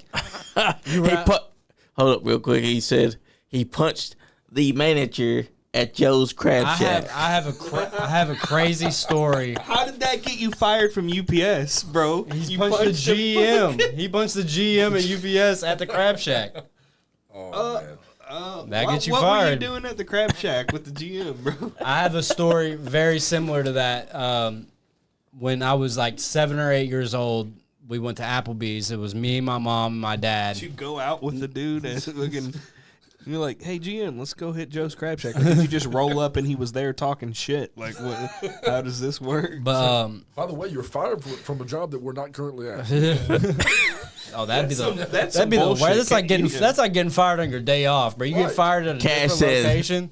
Cash said, "Big little bro knows me." Laugh out loud. But we were at Applebee's. It was me, my mom, and my dad. I was like 7 or 8 years old. And Also, not to cut you off, but Applebee's is a vibe by oh, itself. fucking Yes, love it bro. is. The ones down here are shit, but if I found a good Applebee's somewhere, probably in some small town, it'd be the best fucking meal you've ever had. That's right. Shout out to Applebee's. But Sponsor the show or something. Applebee's, That's right. hit us up. Hit us up. We're and in cook us the some steak. neighborhood, Applebee's. We've been in the neighborhood. We've been in the neighborhood. Cook us some steak and shrimp. That's right. All we want to do is eat good. But we were at the Applebee's, and my dad's supervisor was there. And my dad and this guy had had beef for years. They had almost fought on the job, everything. And we're leaving the Applebee's, and this guy just has his mug of beer. It's a fucking, you know how those big ass mugs at Applebee's are. They're gigantic. They look, The frosted mugs. yeah, the frosted mugs. He's holding up his beer, saying bye to my dad. And his beer just fucking explodes, right? Like shatters all over him. Beer goes everywhere all on him. He's like, oh, what the Like fuck? a sniper just Like no, shot like it. literally like a sniper just shot it. And we get in the car, and my mom gets a call. My Uncle Ernie had just died. Like right as that, like he was dying as that happened. Like he had just had a heart attack. Oh shit! So that's like, I don't know. I've probably told that story on here before, but that I was, haven't heard it. but yeah, that was probably one of the biggest supernatural events that ever happened to me as a child. Was we were at the Applebee's, the guy's mug exploded, and as soon as we got in the car, I remember we drove down to Loudon over here on off a New Circle, and my Uncle Ernie had passed, and it was like this guy fucking something in the air was making this dude's fucking mug explode because. That's insane. But that is insane. yeah, that was definitely a a fun event. I remember- He said no. He used to work there at the Crab Shack as well. He worked at the Crab Shack and UP. Where he came out of washing dishes to go fucking taunt his supervisor. How Right? the fuck is he a GM at UPS and then working at Joe's fucking Crab No, he Shack? fought the GM at the Crab. From what I'm putting together, he fought he the worked- GM. he He worked at the Crab Shack. No. He worked for UPS at one point, and then he worked for Crab Shack. He's punched the UPS guy at UPS. He's punched the GM at the Crab Shack. Shout out Cash, bro. Shout out Cash. That's great. Trey Lopez said, Oh yeah, he's an Applebee's in Madison, Wisconsin is pretty fire. They all about that cheese. Joe's Crab Shack. He's fucking that. Oh, wait. This is the All goat. delivery services. Cash said, I'm banned from UPS, Amazon, FedEx, and Joe's Crab Shack. Hey, I can still try for USPS. USP. I've never met someone more trash in my life. I've never met you, Cash, but shout out to you. You're straight garbage, bro. White trash or fucking like the rest of us, bro. Like He said that back then he was more of a hothead than he is getting now. fired from the Joe's. I can see getting fired from FedEx, Amazon, or UPS, but getting fired from the Crab Shack must take a lot. Must take a whole lot. There's one. I thought you could have a fight at the Joe's Crab Shack. I thought that was like the place. It's like the Applebee's to go. Waffle House kind of deal where you can fight there. Yeah, He said he was young and dumb at the time. I'm pretty sure every Waffle House has like a policy that the worker can get into a fight if they need to. If just someone gets I mean, rowdy, they're also the bouncer. we did see a video where a worker had a chair at one point. I've seen a video where it was this girl from Japan came over to America, and she said, I went to a Waffle House and I didn't see one fight. And then somebody said, as an American citizen, you have the duty, if you see a foreigner inside of a Waffle House, you have to pick a fight with the fucking waitress. That honestly, I feel like there is no place other than Waffle House that you're required to be able to fight. Oh, that's a damn octagon right there. Yeah. And it's, What, the Waffle House Octagon. Yeah. They should sponsor the. Oh, the fact that, bro, let's get Dana White on the phone right now. also, shout out to the Waffle House Fight Club. Shout out to them. That's right. We don't talk about it, but we know that's here. My boy beat up a Waffle House worker. His nose was the size of a tomato. I don't know what the fuck. He looked like he got herpes inside of his nose. He left we were dining and dashing at the Waffle House. He left his phone. My boy and my cousin had to ride back on a moped to go get his phone, and he beat up the fucking waiter at the Waffle House, right? Because he left his phone. But we're getting too off topic. Have you ever lived in a haunted house? Lived in a haunted house. I want to say the house that I'm currently in is. I mean, some things have happened, but they've all kind of been explained. So I'm not sure if that's a false bullshit. explanation. I hate the explain. I hate the explains. Yeah, I hate the explanations. So Like that dishwasher's always been like that. What do you mean? What are you talking about? This door has always been creaky. So It's like, yeah, you had a nightmare about a vampire that wanted to kill you? Yeah, everybody has that same nightmare. How dare you claim that monster underneath that bed has been here? It's been there 1,000 years. Of course the swamp monster that sits in the basement looks at you funny. What are you talking about? So we were having somebody work on our house before I moved into it. And I believe that I don't know if it was, before you get into it, I believe that that's actually a thing. If my mom had a house that was renovated, I've had a house that's renovated. If you fuck with a place that already has spiritual attachments to it, that can bring out the attachments. That's fair. So as the guy was working on it, he heard kind of I don't know if it was like a banging or knocking or clawing on the walls. And he was like, nope, I'm out. So he stood up and walked out. He said, I'll just come back another day. I digress. Did you know that UPS has an Indian burial ground on it? Oh, Which shit. one? The one that we're Worldport. Yeah, up in that would Louisville. make sense. Yeah. I believe it's between Wing Charlie and Wing Delta. But it's actually, if you look at it on Google Earth, I want to say Google Earth has the top-down view of it. It's like a plot of land that's not touched by concrete or anything. It's just like kind of a square plot of land. And I did not know this. This yeah. is brand new news Yeah. to me. Did you know this? it's an Indian burial ground. And UPS kind of built around it and just never disturbed it. But yeah, so the guy that was working on the house, he decided to come back another day, and I think he heard something happen again, and he was like, I'll just be back another day again. So eventually he got done with what he was doing, and but he swears up and down that he experienced that. Yeah. Cash Jackson wants to know, who's the top 5 hardest hitters you ever wrestled? Top 5 hardest hitters. I will say that Cash is definitely on that list. Johnny Lee on the top 5? I've never wrestled you, but it would be my honor, brother. That's right, brother. We still need to have our match. I would say Cash is a very safe worker, but Those are the best guys to work. The guys that like you get in the ring, you go to the arena. They have you on the chalkboard or whiteboard or whatever, and you look at the board and you're like, yeah, he's gonna give me a fucking run for my money tonight. Are those the best workers? To me, they kind of are because they always say hit hard in safe places, and it kind of makes it easier for you to sell it if you can feel it. Right. So, but I'm not talking about like knocking somebody's block off, but I'm just saying like just enough so they can feel it. I would say, like I said, Cash Jackson's on the list. Robert Ketchum, one of the Bruisers. Hell yeah. He's a very, very good wrestler. He's Grindhouse. Oh yeah, Grindhouse. I always go after him in training to kind of fine tune my brawling skills because he is the bunkhouse brawler. He's one of my best friends in the business, and he can really give you a good fight. And I kind of like the gritty, long hard fights because they give me my money's worth, and I'm sure they give the audience the same.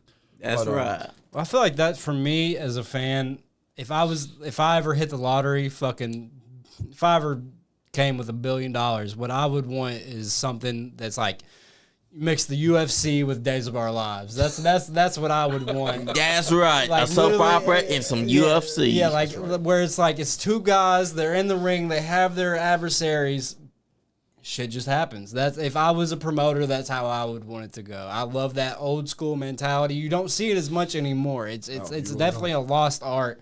Shout out to you, Mayhem Media. I think at least to me, what professional wrestling has lost is the art of the simple man. Like you're right. The art of the simple man, where it's like blue collar brawlers. Blue collar brawlers. Like Jim Cornette talks about it, where it's like you see a big guy and a little guy fighting on the side of the road. The car's in flames, and you see the little guy just hit the bigger guy with an uppercut. Now you're in it. You want to see that little guy win because. Maybe the underdog. Maybe you don't. Maybe you don't want to see him win. Maybe you want to see the big guy win. And here's another thing. In today's wrestling, there are those that will cry about getting hit hard. And they don't understand that part of wrestling is physical combat. That's right. So if you can't handle a punch while you inside the ring. How much of whenever you go into a match is your own superstitions?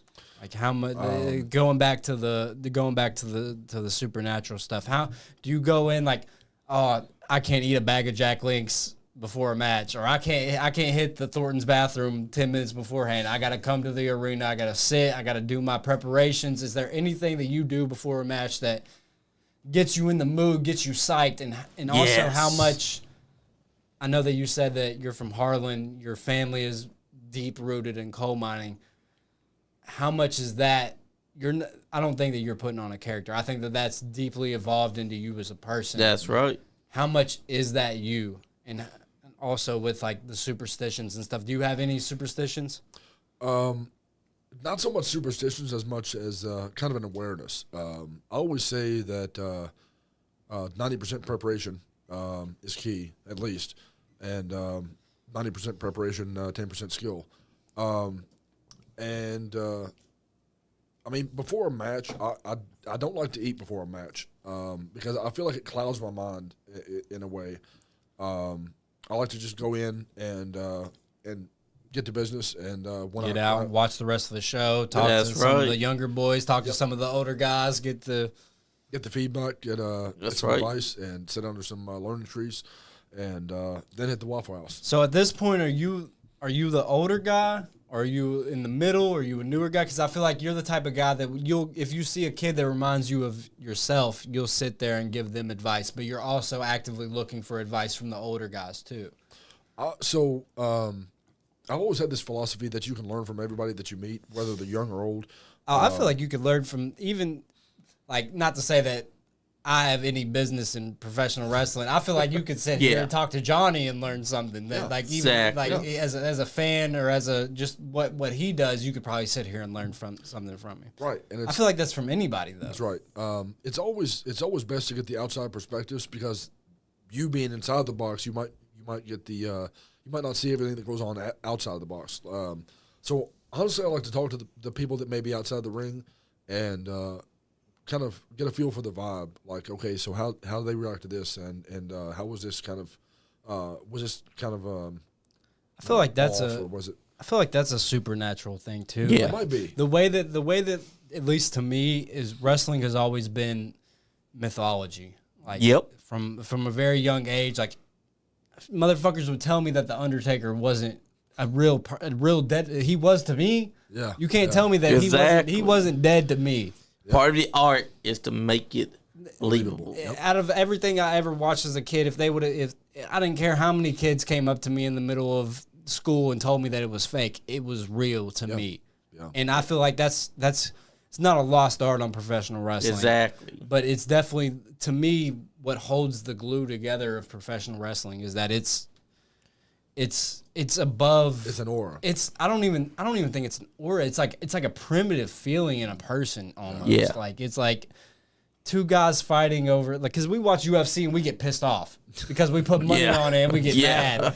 And but if we were sat there and watched wrestling the whole time, we'd be arguing about who's gonna win and why they're gonna win. Like, but we know. We're in the know, you know what I mean? But here's what makes it so good. Because when you got guys like Cass Jackson and Zodiac who know each other so well, they can go out there and put on a hard-hitting match, and you buy into it because you know that these guys going to beat each other's asses. I also think that's another part of it. The fact that the crowd can lose disbelief in it. The fact that it's the only I can sit here and I can watch Breaking Bad and I know that it's not real. Yeah. But if I went to an indie show and watched two guys beat the living shit out of each other, at the end of the night, I might be like, who knows? And I think that's the beautiful thing about professional wrestling is that like it's almost on the same wavelength of how we perceive these supernatural events. It's like, who knows? Even at the end of the night, we know that these are worked events and it's gone through. Sorry I don't want to kill kayfabe, but that's no, it's all right. But it's the only sport and or entertainment that you can lose yourself in, and for a full audience, audience to be able to sit there and watch that and to drain their emotions and to drain their like I have a word for it, I can't get to it, but to drain their instincts as a person, to lose that, it's like the only sport or the only entertainment that people actually do that with. That's why I consider it the most beautiful form of art. It's when it's done right, it's Shakespeare. That's right. Yeah. It is art done perfectionly. You kind of lose your previous reservations on it. You're watching people come out and you're starting to like you go into it being like, okay, this is a show, and then as they're entering, you're like, this guy's here to go to war, and then you can tell by the look on their faces, the mannerisms, the way they get in the ring, the way they face off against their opponent, and it's like, this is about to be a fight. Does something ever overtake you before a match? And it might not even in like a supernatural, like a spirit takes over you as a person, but like, is there something deeper rooted into you where it's like, even whenever you're walking down that entranceway, you're looking at your opponent and you're like, I don't care about any of the precautions. I don't care about this crowd. I'm here to fuck this dude I'm gonna fuck this guy up, and he better fuck me up back. Yeah. Yeah. When I'm at war with people like have you had a match with Kyle Maggard yet? That's one thing, like, I love Maggard. He's one of my favorite guys in the indie scene in Kentucky. I don't believe I've actually, yes, I have. It was a tag team match, so not technically. No, we need the singles. Yes, we need the singles because he likes to throw down too. No singles matches, but fun fact, I might be ipso facto related to him. Hell yeah! I think we might be. I think all three of us are related through UPS. Well, I'm happy to join the family. But yeah, I love Kyle, and I honestly love the way he does business. The way he gets to it, and the way that he structures everything out, like everything makes sense, and that's an art that's lost nowadays. Oh no, for sure, definitely. There's three people in the business right now that make things make sense to a T. Exactly. Jimmy Walls, Kyle Maggard, and Terry England. That's right. They all know exactly what they're doing, and as soon as I walk in that locker room, I'm like, this is going to be exactly what people. I'll add a fourth name to that list. Okay. Brandon T. Wilson, because Brandon T. Wilson will see someone coming up with something that don't make sense, and he will shut that shit down fast. Good.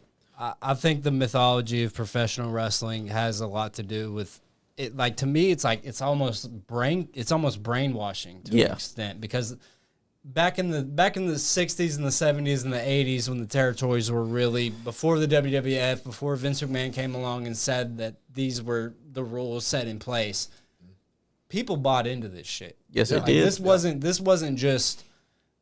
a show to people. This was how we perceive UFC. Yeah. So like the fact that like if I go to an indie show and I can lose myself, like that's almost a supernatural event in itself. That's right. Yep. And that's the way it's supposed to be, because somewhere along the lines, back when wrestling was like the UFC, the guys realized, wait a second, we could do this and make way more than what we were doing, because we can do so much better. Shout out George Hackenschmidt. We mentioned his name earlier.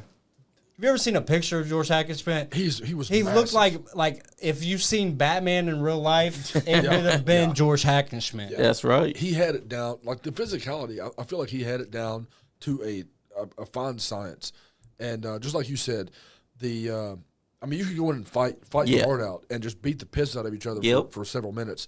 That's all that was back then. Yeah, and then you'd have to take a long time off just to recover. Yeah. But once people understood, hey, we can not beat the piss out of each other, make it look good, and make money off of it each and every night. That's right.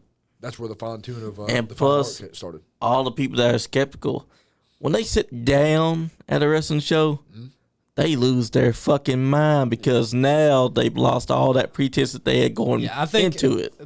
I think our interacting theme here with the whole supernatural and professional wrestling. You're our first guest that we've had in from the pro wrestling world on the Sip happy of to the be here. Supernatural. I've had out of all the shows that we've had, I think that this has been our best episode. That's right. No lie.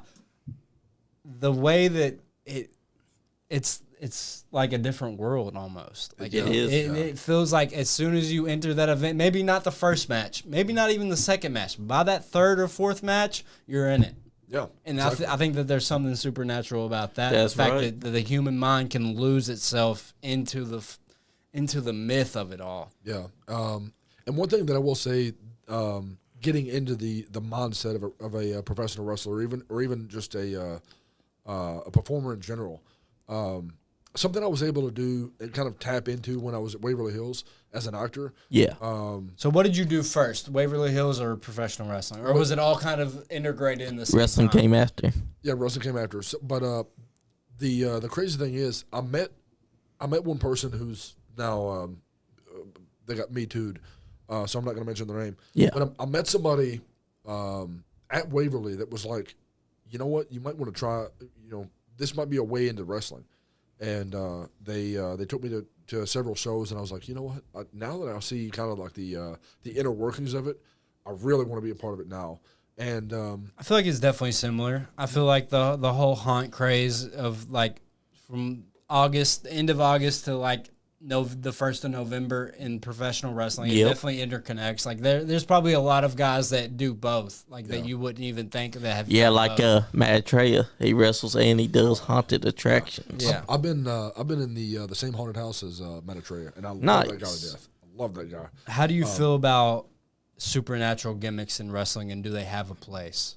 They do have they do have a place, but as long as every match doesn't have a supernatural gimmick, if it's used sparingly. Well, that's then why I would the say Undertaker, to me as a wrestling fan, my favorite of all time, and my dad would take me to Rupp Arena to watch wrestling, and even if it was a house show and I knew the Undertaker wasn't on the card, between every match I was going to the bathroom because I was scared. yes. Yeah. So I think that there's the fact that you can implement that kind of storytelling Yep. into a world that is so far between. Like we said earlier, if I was to put on a promotion, it wouldn't. Yeah. It would be like UFC mixed with Days of Our Lives. The fact that something that out of this world could scare me as a kid was insane to me. Plus, Yeah. the facts when that Undertaker was injured, when they would have this ominous feeling that the Undertaker would come kinda anytime. You kind of gave me, when I was watching some of your stuff earlier, you kind of gave me some very early Glenn Jacobs, Bray Wyatt type of energy, Undertaker kind of energy. Like your entrance whenever you came out with the bird or the light, it gave me that kind of mood. And is that the kind of mood that you're trying to set for the crowd? I know that you say that you work baby. I do. I really like that kind of vibe. And the way I picture it is, I'm walking out of the mouth of the mine, and the bird. The story behind the bird is, and a lot of people might not get this, but in the very early days of coal mining, they would send a canary into the coal mine, To Yeah. find the and what would happen is they would wait for the canary to come out, and if the bird would not come out, and it's presumed that it would die in the mine because the gases were too hazardous and too toxic. Yeah. That's how they would know not to go into the mine yet. But if it would come out safely, then they would know it's safe for them to go into the mine and start working. So that's the consensus of where you got that from. that's where I got that from. Well, you know, he's a coal miner. We got a prospector Yeah. in wrestling right now. How many generations do you go back? Like, how many? Like your grandfather, your grandfather's grandfather, your father. Like how many generations does it go back? I know that we're saying way too much. I'm a little tipsy. I've had way too much. Hey, I get you, Oh, brother. They don't call it the sip for the supernatural for a reason. He does get drunk. Yeah, I'm having super fun right now, dude. But yeah, I want to. So it's mainly on my mom's side. But I would say, since her family's from the mountains, I would say it goes back at least 3 generations. Nice. I'm not really entirely sure about that, but I believe it at least goes back several generations. But like I said, about like kind of getting into the mindset of a performer or a wrestler. Wait, real quick. Okay. Eric Boer said, Big D Daniel Luck says, hold on to that belt for him. Oh, I'll be holding on to it for a long time, especially when Big D is involved. Because honestly, I'm not afraid of a fight. Big D is a big man. He's about 400 pounds and 6'3", 6'4". Yeah. I'm not afraid of a big challenge, and I'm not afraid to overcome him either.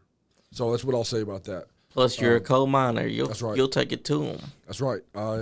I was built for hard work, and I was built for big challenges, and I was built to overcome those challenges. He's cold-blooded. I'm cold-blooded, and remember that. Because when the cold-blooded outlaw is standing above you with that title still in his hands, you'll know not to mess with the coal miner. That's why he's cold-blooded killer. That's right, cold-blooded outlaw. So about getting into the mindset of a performer and of a wrestler.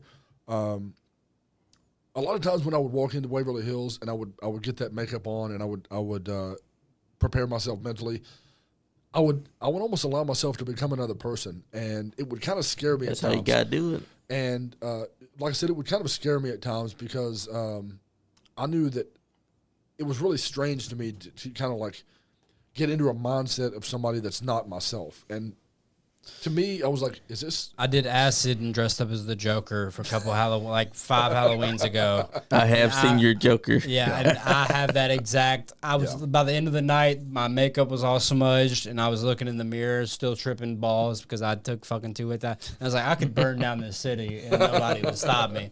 Yeah, So I understand that completely of getting in the mindset once you have the whole gimmick on. Yeah, and I was always told that to get into the kind of mindset, it was like nobody that comes across you tonight is ever going to see you again. Yeah. They're gonna, and then after they're going to see you differently. Right.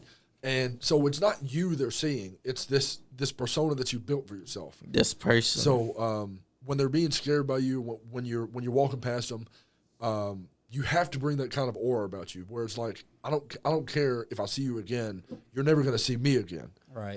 In the same way. Yeah. So that's the kind of mindset I brought to the character of that I played at Waverly Hills. That's kind of like and last night's Cruel. I'm sure you heard about this. Yeah. We had a man exactly like how you would do it. He gets himself into that psycho mode. He's called Cruel. He's a monster. Last night, he got stabbed by a fan. And that fan found out real quick what happens when you fuck with one of the boys. If you're going to an indie show or a wrestling show in general to be a fucking asshole, please don't show. That's right. That's all we need to say on exactly. that. Yeah. So it was crazy because I saw the video before I knew the story, because all I saw was a bunch of people beating up on a fan. What I saw as a fan, and I was like, What's this? What's this about? And then I started doing the research, and I found further stories about it. But no, like, it's about getting into the mindset, and for me, is like the opposite side of the Waverly Hills thing. Yeah. Before I walked through the curtain, I was going to get into the mindset of like, I'm becoming who I am, but turned up to 11. So it has to be basically taking this character and you're putting yourself into it, but also elevating it. If that's right, you have to elevate yourself, yeah.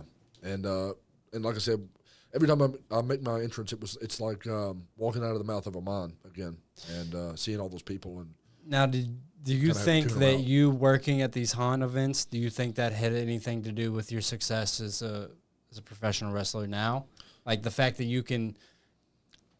You worked at these places that were perceived to be haunted, and that you were able to take. You said that you did these events before you started training. Mm-hmm. I feel like, at least to me. Okay, I didn't see this one on there, but Terry England popped in. He said, "I had a paranormal experience every time I saw CCC enter a wrestling." Oh, he's saying that he had one because he saw you entered. But Love you, Terry. But like I was saying, do you think that the haunted attractions, you working these events, do you think that had anything to lend to you? And honestly, your experiences where you're saying the Haints and all these other supernatural events, we've came to like the full mythology with professional wrestling. Do you think these had anything to lend to you as a person, as a person that walks into these events and you go to this ring? Did it have anything underlying whenever you put on the suit, you come home, you take it off? Is there anything underlying that helps you get to the ring and go through these events, go through these matches? Is there something else other than you participating in these events? I would say there is. So, like I said, you can learn from every experience you have in life, and the Waverly Hills thing kind of led to wrestling, in the sense of like it taught me how to turn myself up to 11. It taught me how to get into the mindset of the person that I want to be, the person Which that is I want you. other people to. Right. I feel like which is you. It's Right. just turned up to 11, That's like right. you said. And that's like, it helped me to kind of fine tune the mindset of who I want other people to see, and to kind of help them get into the mindset of what they're seeing, what they're perceiving in front of their eyes. And it kind of helped me to kind of fine tune that persona in a way. Now we literally have like 15 minutes. We usually call it at 2 hours stat every time. We want your scariest story, my guy. Before my boy Kenny tells you his scary story, we want that 10 out of 10 scariest shit. You'll never be able to replicate it, never be able to see it again. What is the scariest thing that's ever happened to the fucking Crusher? To this guy right here. This is the most badass guy we've had in the room. Even if it's not about ghosts that caused you to have a situation like Anything, that. Anything that you can think something of. you've seen in the woods, anything. Well, I've never been a fearful guy, so You don't seem like it. Yeah, I'm not really scared of much, and I can't really tell you my scariest moment, but I will say that the experiences at Waverly were pretty high up there, because being, like I said at the beginning, being there not 5 minutes after a doppelganger experience happened with the head of security, that kind of gave me chills, and the having the door shut and slam in front of my friend's face and sitting, I was maybe like from here to the TV to it, maybe closer. And when the door's shut without dragging the ground, when they said that if a human shut it, it would have to drag the ground because the door and the hinges were so warped, and it slammed by itself without dragging the ground or anything. That was creepy in and of itself. From talking to you, you seem like the guy that if, like, say you were out on a date or out with your buddies or just chilling with a group of people, you seem like the type of guy that if something was to happen, you would dismiss it just to calm the room down. That's the type of guy. That's the type of guy that I perceive you as. I don't know if that's true or not. Yeah, I've always been under the mindset. But you know what's happening underlying. Yeah. That's the type of guy that I see you as. Like if say we don't know each other, we're all out somewhere drinking or something crazy happens, you're the guy that's like, oh, that didn't happen. But underlying, you got it figured out. Or you're like, stay yeah, calm, everybody chill.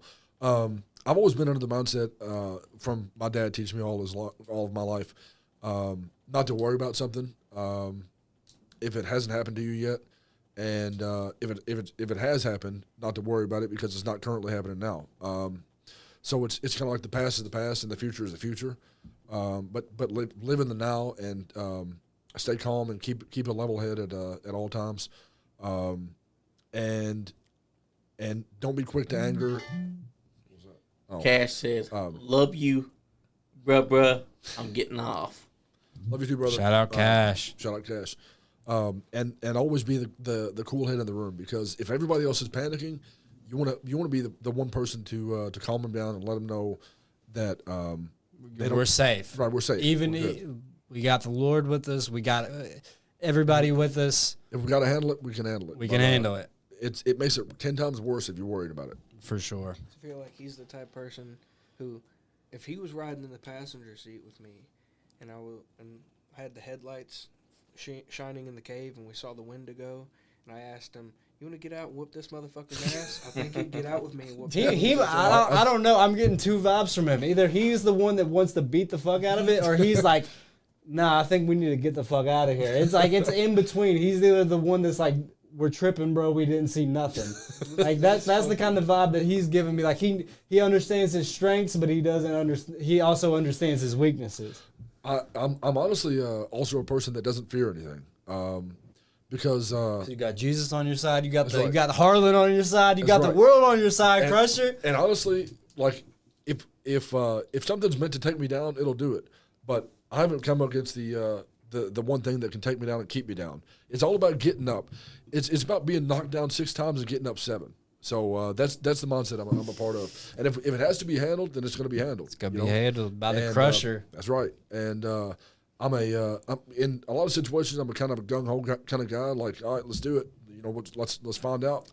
And You were a big Street Fighter as a kid. I could feel. Yeah, I found myself. Gonna jackhammer that window. That's what we need to go ghost hunting so I can see this motherfucker jackhammer a fucking spirit, bro. I bet he'd see the spirit is big and he'd just be like, "Come here, motherfucker." Me and him are crying over in the corner. We pan over. It's just fucking Crusher jackhammering a fucking ghost. We're not even crying over the spirit. We're worried that the spirit's gonna die. The second day. Don't kill it, bro. Don't kill it. We can get. Like, let's get the footage first. Like, call 911, but not for me. Hold him up there just one moment longer. Speaking of the jackhammer, there was one time, and I can show you the video in a second. He thought he killed a guy. No, I feel like I came close because I got pissed and jackhammered somebody so hard that it took the wind out of them, and you could see in the video them raising their head up and trying to gasp for air after I hit the most beautiful jackhammer I think I've ever seen in my life that I've done. Oh shit! And because I had them up, He's like, fuck them, they deserved it. yeah, like, all right, it's like, all right, you're going, we're going. So that's what happened. Like, I was, you know, it was one of those, like, all right, we're doing this. You know, whether you want to or not, we're doing this. That's right. Now You going down with me, bitch? Now we have like 10 minutes on the air. We usually call it at the 2-hour mark. You said that. When you're in the ring, does it even feel like you're there? Does it feel like something else is taking over you, or the gimmick that lives through you, or whatever it is? Does it even feel like you're there? Have you ever had an out-of-body experience in the ring where afterwards you're just like, that was amazing. I don't know how it happened. I'm looking back on it. The crowd is going crazy. They want us back in there. Have you ever had that experience? Honestly, yes. I had it was several times in the beginning of my career. I went into the ring and it was like boom, and I'm coming out of the ring. And I'm like, kind of that thing that we was talking about earlier. It's like the other you took over. Yeah, the other me took over exactly, and it was like it was one of those things like, did that just happen? And I have to watch the video and like, yeah, I was just in the ring like less than 5 minutes ago. It actually happened, and I have to kind of convince myself that it happened too. But it was like a surreal experience, and sometimes I kind of snap into the gimmick. I don't want to say character because it's not really a character. It's me. No, it's you. It's you amped up to a level. I feel like everybody has that. I feel like I have a lot of theories about crazy shit. I think that if the human mind can perceive it, then it's happening somewhere out in some vast multiverse. Yeah, it's like a kind of a Rule 34 kind of thing. That's right. So like, there's a version of you somewhere out there that it's exactly how you perceive your gimmick as. Yeah. And I fully believe that. But it's like you're kind of snapping into like I said about the Waverly thing. You're kind of snapping into a different mindset, and like it's not you, but it's still you. And in a way, it's kind of scary, but it's also kind of not, because you don't want to hurt the other person for sure, for real. But you also want to get the job done and go home in one piece. Well, I think there's even a beauty behind that, to where if you, after the match, you look at the other guy and you're like, I have no idea what we did out there, but that was magic. I feel like that to me would be like the coolest shit and ever. I guarantee that guy's probably like, the fuck he means? He has no idea what we did out there. We just beat the piss out of each other. What are you talking about? But Superfly, we're at that mark. I think if we keep on talking, we're going to be here for another 2 hours. That's true. Crusher, out of everybody that we've had so far, we've had 6 episodes so far. Yes, we have. You're my favorite guest. I love you, appreciate it, man. Thank you. We've had a fucking great time with you. I wish that I hate that we didn't start at like 7 o'clock in the morning because I could be here all night. This was one of my favorite interactions in the whole studio in general. Plug whatever you got to plug. Say whatever you got to say. You got the mic. What the fuck does the Crusher got going on, man? Well, I do have to say that I've been talking to the owner of Waverly Hills. Hell yeah. And she wants to pass along the word that our regular tour season runs between March and August. Public evening tours are scheduled on Fridays and Saturdays. Those are $30 per guest, and historical tours are scheduled on some Sundays at 2 p.m. Those are $35 per guest. Public 6-hour investigations are scheduled on Friday and Saturday nights after all tours are finished for that evening. Midnight to 6 a.m., those are $75 per guest. I think we found our fourth over here. Oh, yeah. That's right. Yeah. They run full-on investigations sometimes. I'm talking about you. I think you're our fourth in here, Crusher. I think you need to be I'm at here. every show that we That's have. brother. But yeah, I'm here, brother. I love it, and I love you all. And Now this was I really wanna amazing. come back. I've been in this studio 1,000 times. I helped start the studio. Yes, you have. Did you really? Yeah, I mean, This is our executive producer. I like to say I got the MJF or Brock Lesnar contract. I come in once a month, I do my thing, and I leave. And I mean that because I got 2 kids, so I can't really do shit. Yeah. But out of every show, I've watched pay-per-views in here. I've had moments in not just this studio, but the other studio that we used to have.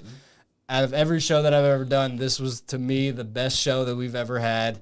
Shout out the fucking Cold Crusher. Thank you, This was amazing. Really appreciate it. We love you, man. Shout out Waverly. Shout out what the fuck ever. Yeah, shut up. Also, talk about TCW. All right. Yep. TCW. I'm the current open weight champion there, and I intend to hold on to it for quite a while.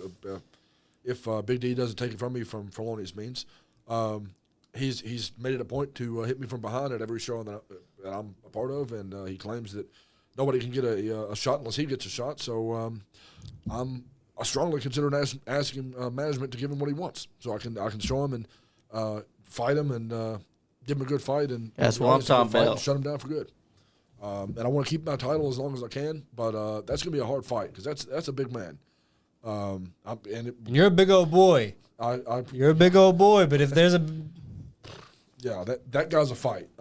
You can just look at the guy and go, that guy can do some damage. So that's every time I walk in the arena and I see him across the locker room, I'm like, that's gonna be a fight.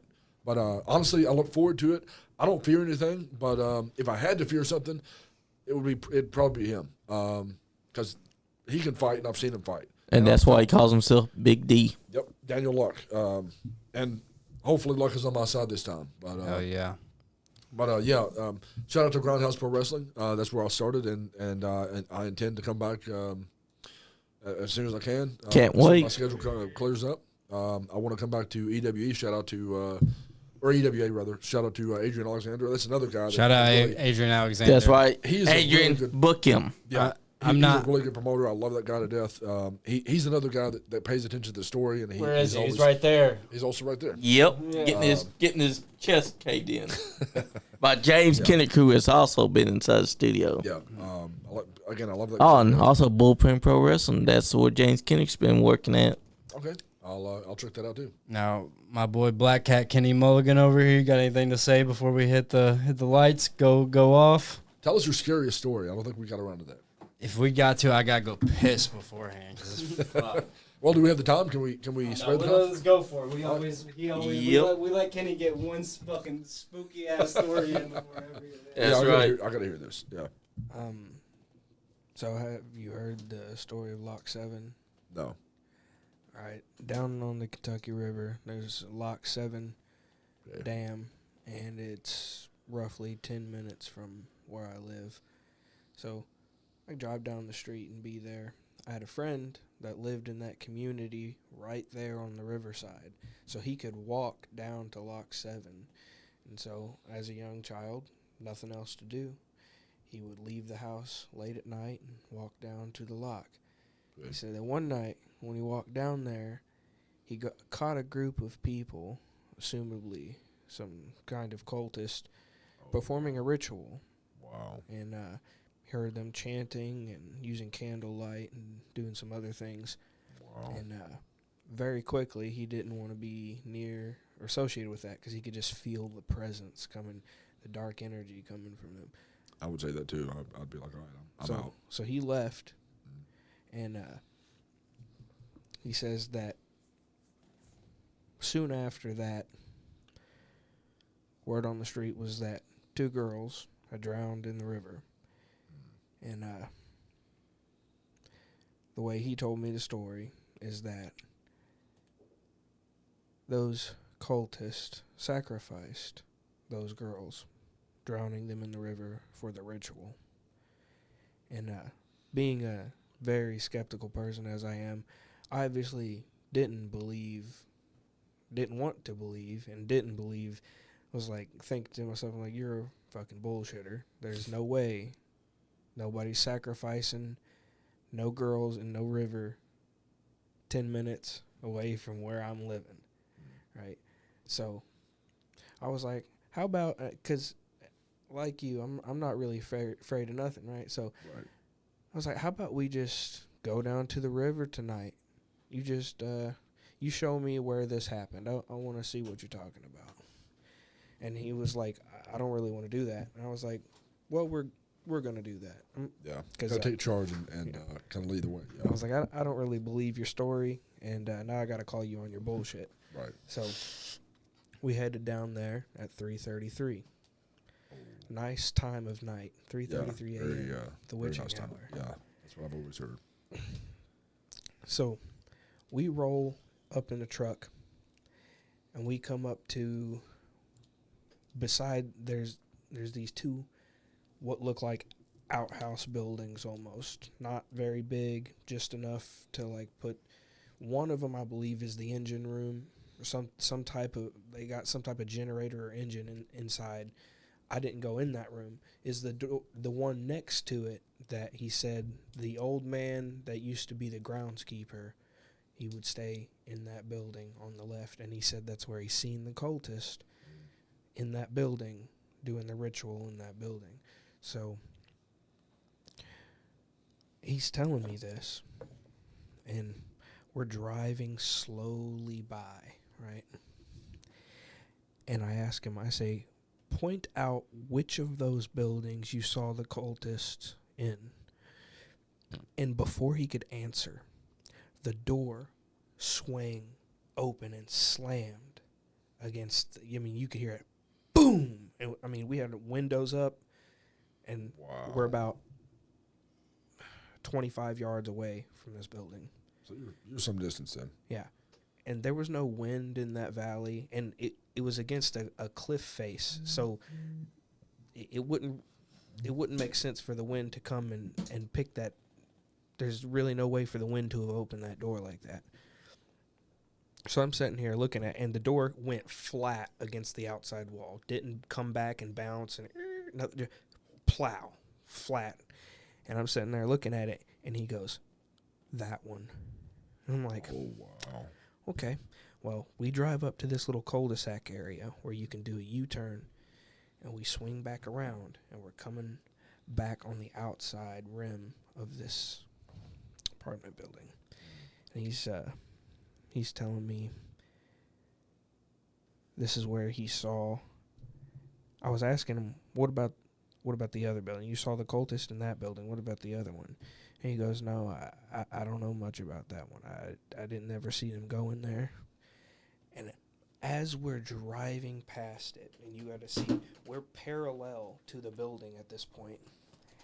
As we drive past it, I watched the door slowly closing with the at the same exact speed our car was passing. And I come to a stop. I come to a break, and I watched the door also come to a break and just sit there, cracked open about 30%. Wow. And then my buddy, he's wanting to leave at this point, and I look over at him and was like, should we leave? He's like, yes, most definitely, we should leave. I'd get out of there too. We continue forward, and the door slams itself back closed. Wow. Like it was saying, "Come on back." That's right. We'll Get see your you ass next on time. back here. But boys, we're at that 2-hour mark. Crusher, it was fucking an honor to have you in here as the first professional wrestling guest that we've had up in here. Usually we have ghost hunters. I think we hit a bunch of newer ground today. Yep. It was definitely a fun event. Well, I'd like to add one more thing. People say that wrestling is like Shakespeare, but honestly, I can sum up the wrestling business, the Nice Guy Andy podcast, and Waverly Hills up in one term. A rose by any other name would smell as sweet. That's right. Exactly. Hell yeah, guys. This has been the Sip with Supernatural, episode 6. Thank you for tuning in. We have 666 more to go, Johnny. Damn, Skippy, we're going to have 1 million by the end of it. That's right. In 600 years.